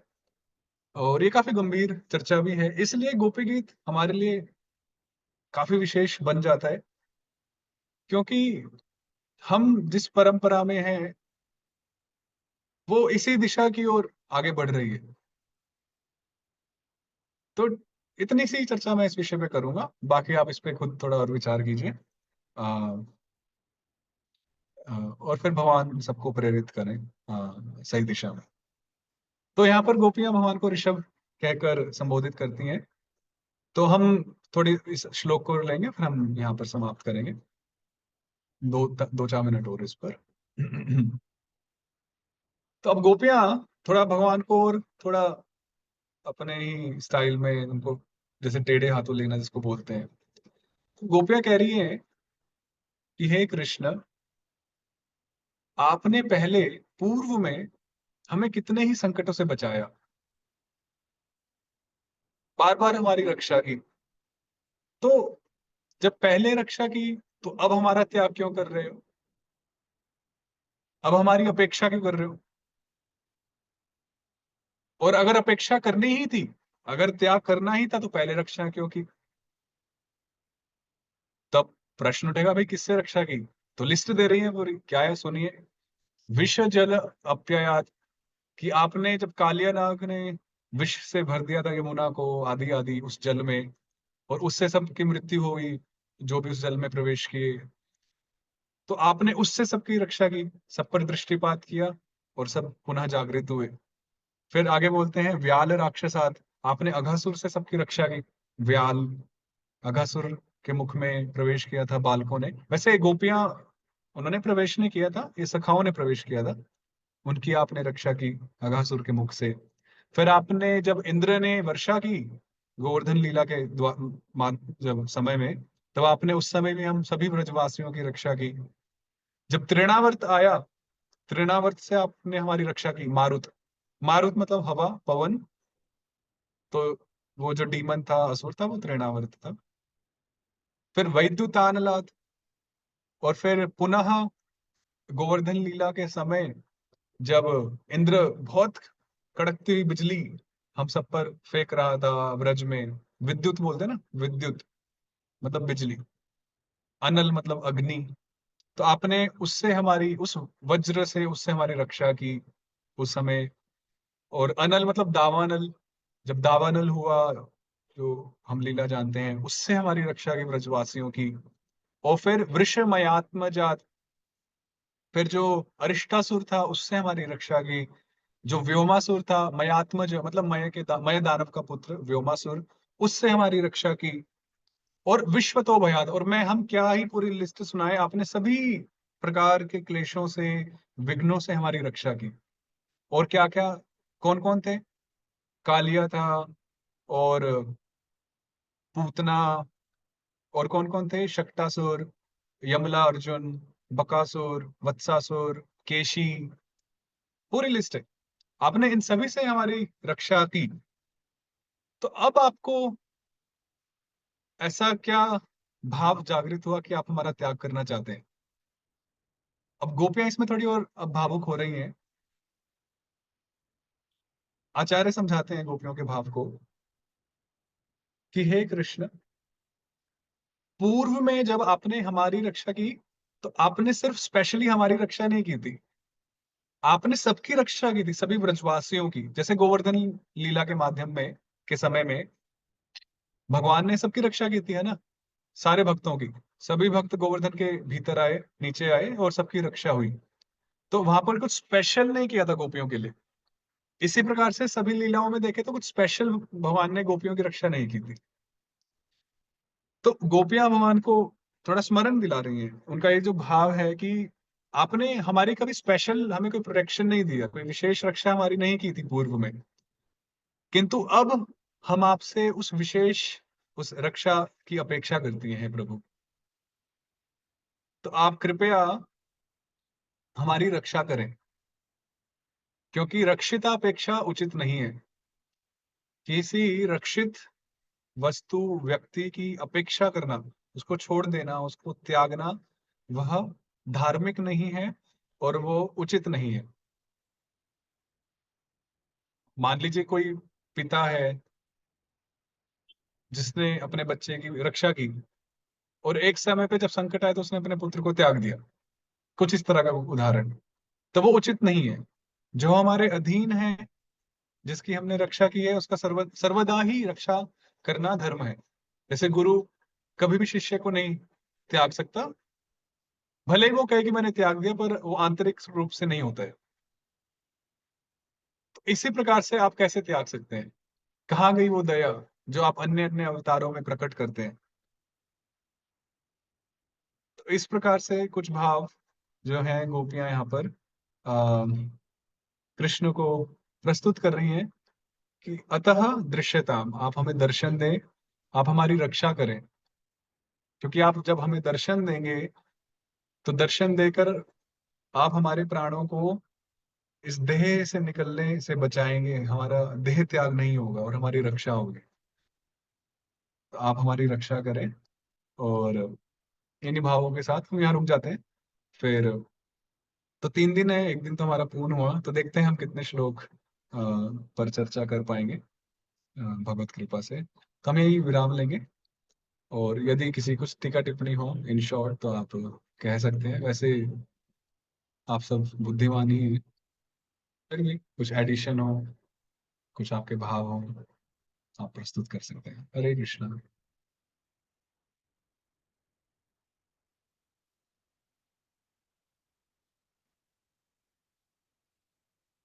तो हमारे माधव चरण प्रभु जी हमारे बीच में है, और माधव चरण प्रभु जी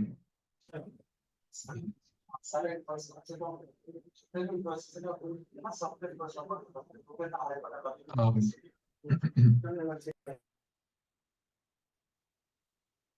रेणु शर्मा माता जी,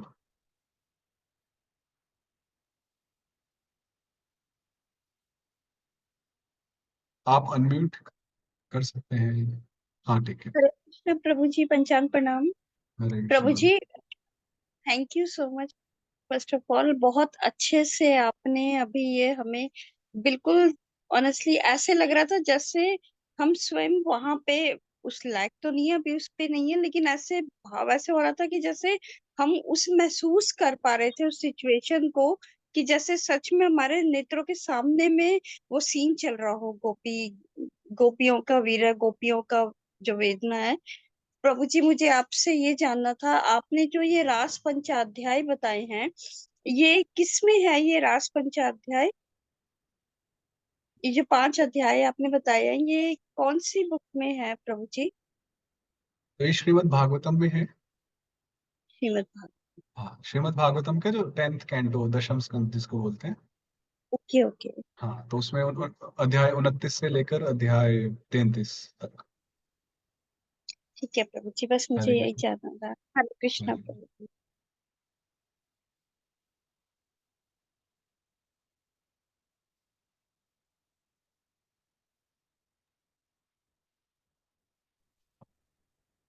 पायल हरे वर्मा। कृष्णा हरे हरे कृष्णा प्रभु जी, दंडवत प्रणाम। हरे कृष्ण। प्रभु जी, मेरा ये क्वेश्चन था कि ये मंजरी भाव आप एक बार एक्सप्लेन करेंगे कि क्या भाव होता है मंजरी का?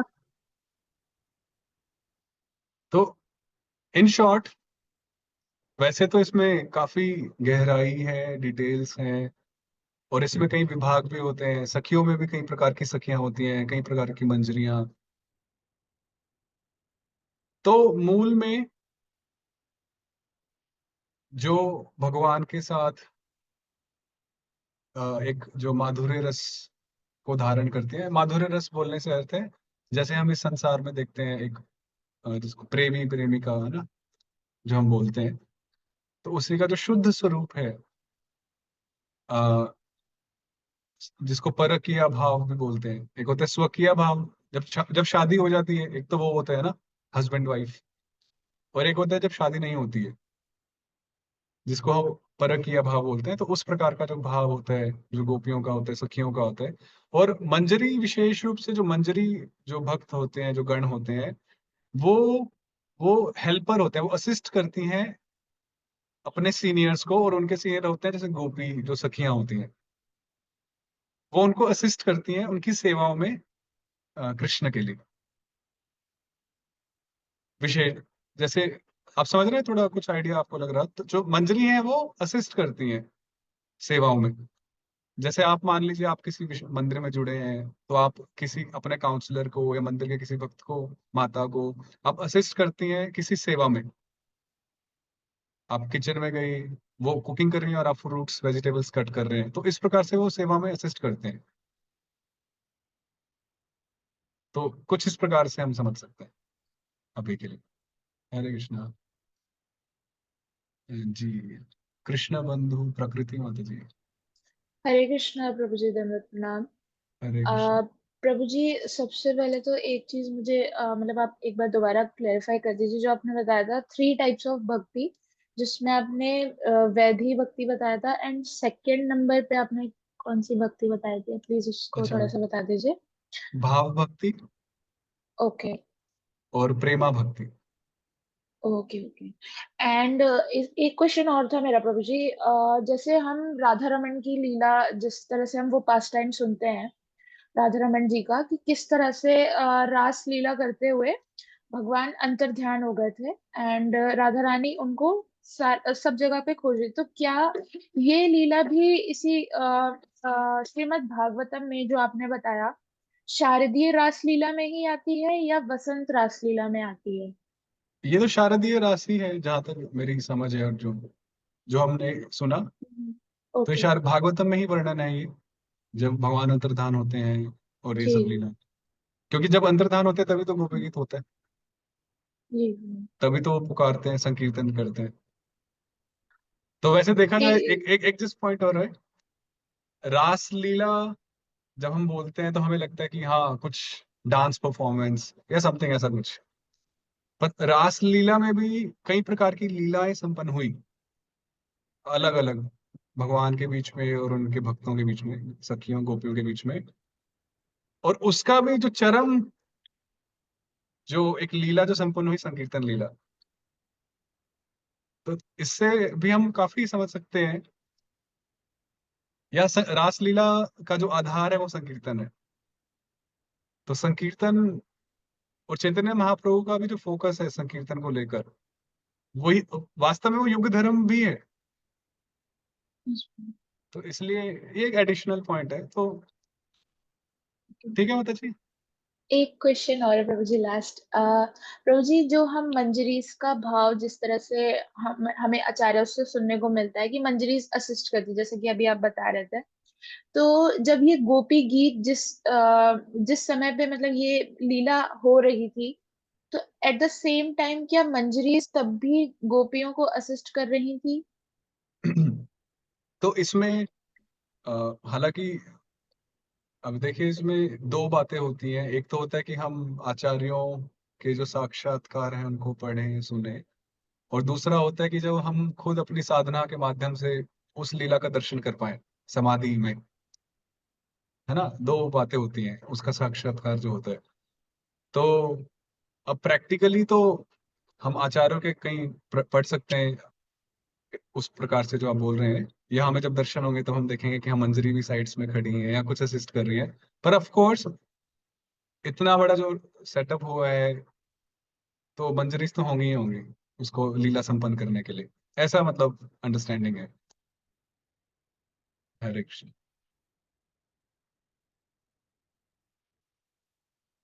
अ, शुभ लक्ष्मी माता जी, आप म्यूटेड हैं, एक सेकेंड। हाँ आप बोलिए, हरे कृष्ण। नहीं, आवाज नहीं आ रही। हमारी हाँ जी बताइए। मैं पूछना चाह रही थी कि इसकी रिकॉर्डिंग मिल सकती है आज की क्लास की? अच्छा, वो प्रश्न का उत्तर प्रभु जी देंगे, हमारे माधव चरण अच्छा, प्रभु जी। अच्छा। और दूसरा कि जैसे ये रेगुलर जैसे भी 3 दिन और चलेंगे, तो आज मुझे लास्ट टाइम एकदम एंड टाइम पे मुझे इसका लिंक मिला, तो थोड़ा जल्दी मिल जाए तो मैं और लोगों को फॉरवर्ड कर सकती हूँ। तो थोड़ा ये कृपा हो जाए कि, और ये कोई ग्रुप बना है क्या इसका? क्योंकि मैंने आपको पर्सनल मैसेज किया तब मुझे इसका लिंक मिला। तो प्रभु जी उस पर कुछ प्रकाश डालेंगे इस प्रश्न जी पे। जी जी जी। हरे कृष्णा। सो थैंक यू शुभ लक्ष्मी माता जी।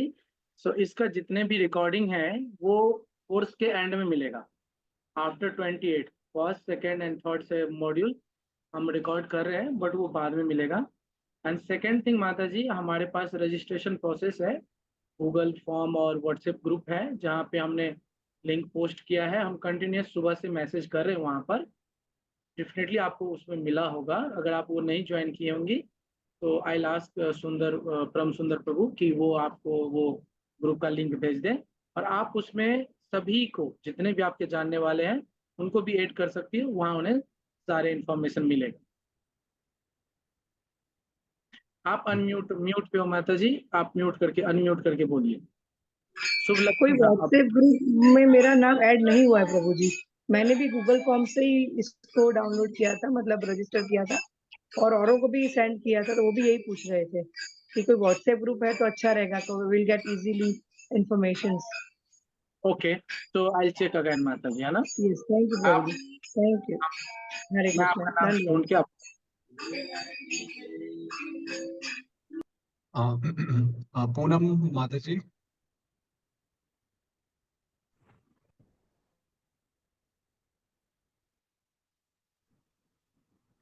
कृष्णा, दंडवत प्रणाम प्रभु जी। प्रभु जी, जो आपने वसंत रास का माता जी आपकी आवाज बहुत कम आ रही है।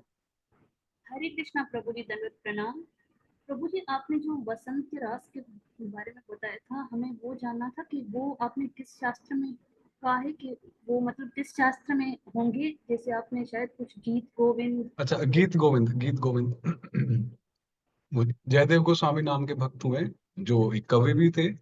तो उन्होंने एक संगीत गीतों की रचना की, श्लोकों की रचना की, सो गीत गोविंद बोलते हैं, जो जगन्नाथपुरी में प्रतिदिन जगन्नाथ जी को सुनाया भी जाता है।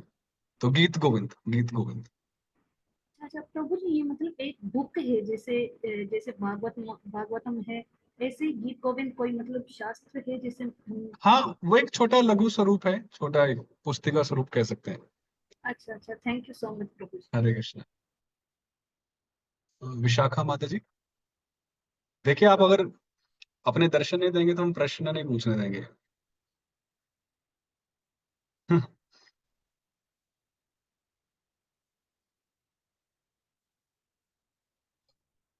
गंगा पूजा माता जी। हरे कृष्णा प्रभु, दंडवत प्रणाम। हरे कृष्ण प्रभु जी। हरे अरे कृष्ण। Light Prabhu on. जी, आवाज आ रही है क्या? अच्छा, अभी कौन? विशाखा माता जी, दो जने बोल रहे हैं अभी एक साथ। हाँ ठीक है, बोलिए। हाँ प्रभु विशाखा। जी जी, बोलिए। अ, प्रभु जी, मुझे आपने अभी जो राधा रमन जी की जो रासलीला का थोड़ा वर्णन किया था, जो राधा रमन, वो थोड़ा सा इन शॉर्ट में बता सकते हैं क्या प्रभु जी? वो माता जी ने क्वेश्चन किया था ना। राधा रमन जी की रासलीला। तो आई थिंक क्वेश्चन ये था कि वो रासलीला कौन सी थी, शारदीय रास। So I mean in English, so basically like Krishna keeps on doing different like rasas, but the two prominent ones are the Sharadiya Ras, which happens like in the month of Kartik, the Sharad Purnima, and one is in Vasanta Ritu, which is called the Vasantiya Ras. So the Bhagavatam description which we read, the Ras Panchadhyayi, chapters 29 through chapter 33. So they describe about the Sharadiya Ras, which happens in the month of Kartik, the Sharad Purnima. So just like that. So Gopi okay Geet, yeah, okay Gopi Prabhu Geet जी। is, from that Sharadiya Ras, not from Vasanta Ras. Thanks, Hare Krishna. शारदीय रस, okay. Ganga पूजा माता जी। हरे कृष्ण प्रभु जी, दंडवत हरे प्रणाम। कृष्ण जी। प्रभु जी, जैसे अभी आपने क्या कहते हैं, अभी रास के अध्याय से लिया है, तो जैसे उसमें प्रभु जी बताते हैं कि जैसे हम लोगों की एक सीमा होती है कि हम इस चीज को कब पढ़ सकते हैं, है ना। हम्म। तो जैसे अभी आपने इतना सुनाया, तो अभी इसके बारे में तो नया नया पता चला, तो इसको किस तरीके से, सही तरीके से समझ सकते हैं। तो आप गीता भी दोबारा पढ़ेंगे तो उसमें भी नया नया ही मिलेगा। तो जी ऐसा नहीं नहीं, समझना। जैसे अभी तो उसके बारे में पढ़ने को ही मना किया ना, कि रास अभी हम लोग नहीं पढ़ सकते, इतने भाव भक्ति अभी आए ही नहीं है, हम उसको समझ नहीं सकते, तो है ना, उसका कुछ जित दूसरा ही मतलब निकाल लेंगे। जी, इसमें मेरी समझ यही है कि अगर आपको लगता है कि इस तरह का कुछ प्रश्न है या शंका है, तो आप जी अपने सीनियर से, वरिष्ठ भक्तों से, जो भी आपके काउंसलर हैं, आप उनसे पूछ सकते हैं कि ऐसा ऐसा कोर्स है, क्या हम सुन सकते हैं, नहीं सुन सकते हैं। वो एक जी। सेफ चीज है, आई मीन व्हाई नॉट। क्योंकि ऐसी भी धारणा जैसे है आप। हाँ, आपका कृष्ण लीला प्रश्न बुक आप। है ना प्रभु जी, उसमें भी एक एक अध्याय यही है ना, रास वाला। तो प्रभु जी ने वो स्किप किया हुआ है कि ये भी आप नहीं पढ़ सकते, आप इतने भाव राइट। भक्ति में नहीं हो। तो उसी वजह से क्या कहते हैं अभी। तो इसमें मेरी यही समझ है कि आपको अगर लगता है कि इस प्रकार का कुछ डाउट है, शंका है, तो आप अपने सीनियर से पूछ सकते हैं कि ऐसा ऐसा है, क्या हम उसमें जुड़े, सुने या नहीं सुने। क्योंकि जो हमारी टेक केयर कर रहे हैं आध्यात्मिक रूप से, तो उनकी आज्ञा होनी जरूरी है जहां पर ऐसे डाउट्स हो। तो ये तो पहला स्टेप है ही, अगर आपको लगता है। और दूसरा, हम यहाँ पर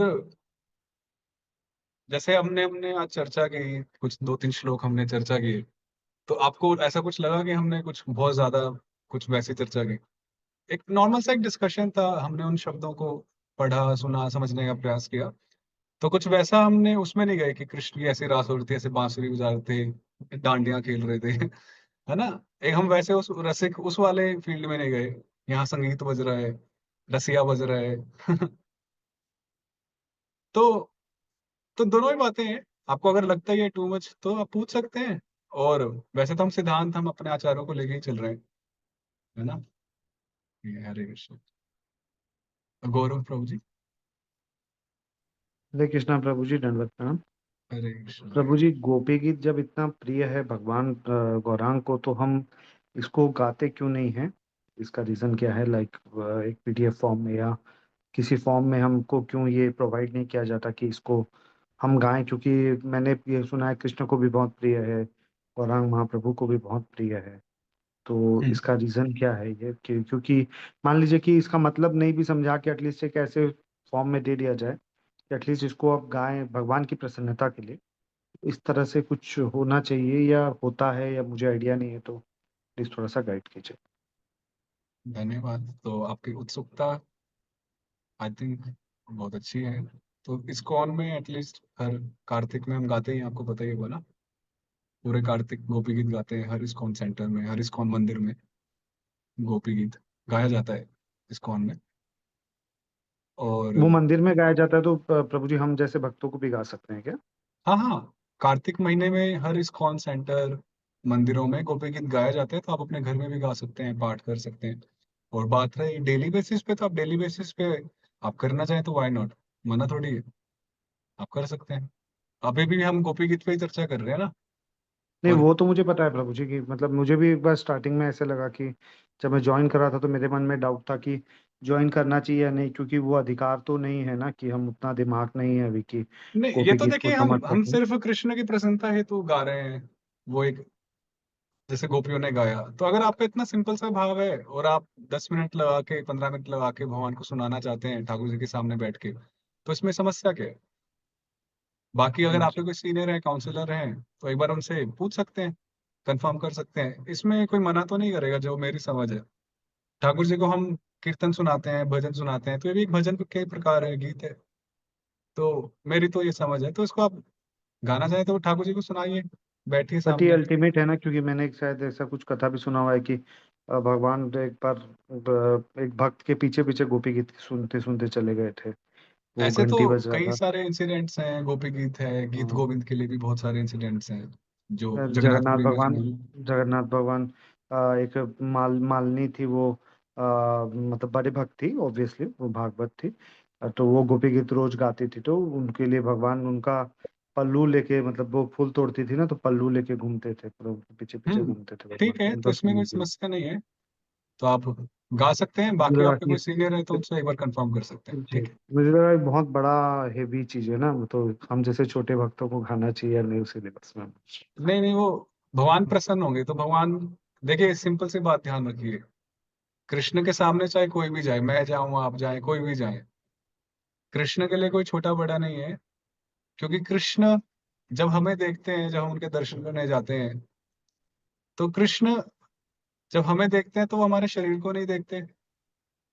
वो सिर्फ वो सीधा हमें देखते हैं, जो जो हम वास्तविकता में हैं, जो हमारा स्वरूप है उनके धाम में। मान लीजिए आप भगवान की गाय हैं, बछड़े हैं, बांसुरी हैं, लखुटी हैं, कुछ भी हो।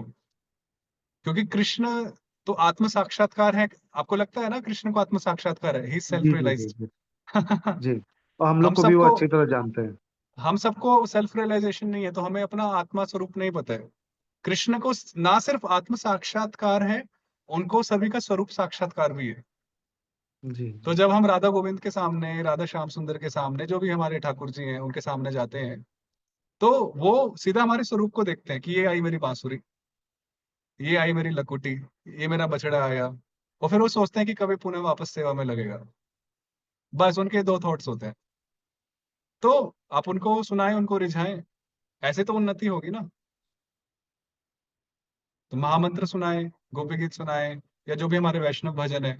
सबसे बड़ी वैष्णव तो गोपियां हैं, तो ये वैष्णव भजन ही हुआ ना हमारे लिए तो बाकी आपको बहुत डाउट लगता है तो वो फिर आपके ऊपर है, वैसे कोई समस्या नहीं है। चलिए ठीक है, अभी थोड़ा सा समय शॉर्ट है, कल कंटिन्यू करते हैं आपके साथ। ठीक है, एक दो और ले लेते हैं। धन्यवाद। पल्लवी माता जी। हरे कृष्णा प्रभु जी, दंडवत प्रणाम। अ, वृंदावन में ये रासलीला और गोपी गीत कहाँ पे हुआ, ऐसे आपने बताया निधिवन में जो वृंदावन है वहां पे हुआ क्या? अलग अलग रास स्थलियां हैं व्रज में, और उसमें भी मुख्य भी कई सारी हैं। तो जब मैं इसमें आचार्यों की टीकाएं पढ़ रहा था तो उसमें जीव गोस्वामी ने एक नाम दिया, रासौली, रासौली ग्राम या रासौली गांव। तो वो मैं भी थोड़ा एक्सप्लोर कर रहा हूँ किस साइड है, तो मैं भी प्लान कर रहा हूँ कभी वहां विजिट करें दर्शन के लिए। तो रासोली ग्राम है, और वो फिर बाद में वज्रनाथ जी ने भी उसको थोड़ा रिनोवेट किया, उसको स्थापित किया उस स्थान को, ऐसा वो लिखते हैं जीव गोस्वामी। तो वहां पर जाके कृष्ण ने वेणु वादन किया, गोपियां आई वगैरह वगैरह। तो ऐसे तो कई सारे स्थान है, पर उसमें रासोली स्थान लिखा था आचार्य की टीका में। तो मैं तो उस हिसाब से आपको बता रहा हूँ। बाकी अलग अलग जैसे निधिवन है, इवन वृंदाकुंड जो है नंदगांव में, वो भी एक राजस्थली है, और वंशीवट है। तो इस प्रकार से ऐसे कई मुख्य स्थान हैं राजस्थली के। सेवा कुंज है राधा दामोदर मंदिर के निकट, ऐसे। ठीक है, प्रीति माता जी। हरे कृष्णा प्रभु जी, दंडवत प्रणाम। प्रभु जी, हरे आप बहुत सुंदर से समझाए हैं एक एक शब्द के अर्थ, लेकिन प्रभु जी मुझे लय नहीं पकड़ में आता है। गोपी गीत का जो गाने का लय, वो बहुत इच्छा होता है गोपी गीत गाने का, लेकिन वो बेसुरा हो जाते हैं प्रभु जी, ट्रैक से डिस्ट्रैक्ट हो जाते हैं। एक पैरा ठीक बोलते हैं, फिर दूसरा पैरा में डिस्ट्रैक्ट हो जाते हैं। तो आपको म्यूजिक टीचर चाहिए माता जी फिर तो। हाँ, उसी के लिए बताइए, कुछ गाइड तो कीजिए यहाँ कैसे। ग्रुप में कोई म्यूजिक टीचर हो तो आपके क्लाइंट हैं। तो ठीक है, रूपानुग विद्यापीठ में हारमोनियम के सेक्शंस क्लासेस भी होंगे, उसके बारे में अपडेट करेंगे। तो उसमें हम वैष्णव भजन कैसे गाने हैं, तो उसके बारे में भी ट्रेनिंग होगी। या आप भी कोई आपके पहचान में हो तो उनसे गाना सीख सकते हैं ना। प्रभु जी बोले, राधा कृष्ण प्राण मोरे बल किशोर, उसके बाद वाला लाइन में एकदम राग ही चेंज कर देते अच्छा हैं हम। चलिए ठीक है, तो आप इसको सीख सकते हैं किसी भक्त से, ये थोड़े क्लासेस ले सकते हैं वोकल्स की। हरे कृष्ण। या बेस्ट होगा कि आप जैसे यूट्यूब वगैरह पे कई सारे ऐसे मिलेंगे आपको गोपी गीत भक्तों के द्वारा गाए हुए। तो गुरु महाराज ने भी गाए हैं, तो आप उनको भी सुन सकते हैं, उनका अभ्यास कर सकते हैं, है ना। जी प्रभु जी, यहाँ पे कोई संग भी नहीं है, मतलब अब कि तो सब सारा संग सबको अवेलेबल है ऑनलाइन, गूगल बाबा के माध्यम से। चलिए ठीक है, बहुत बहुत धन्यवाद।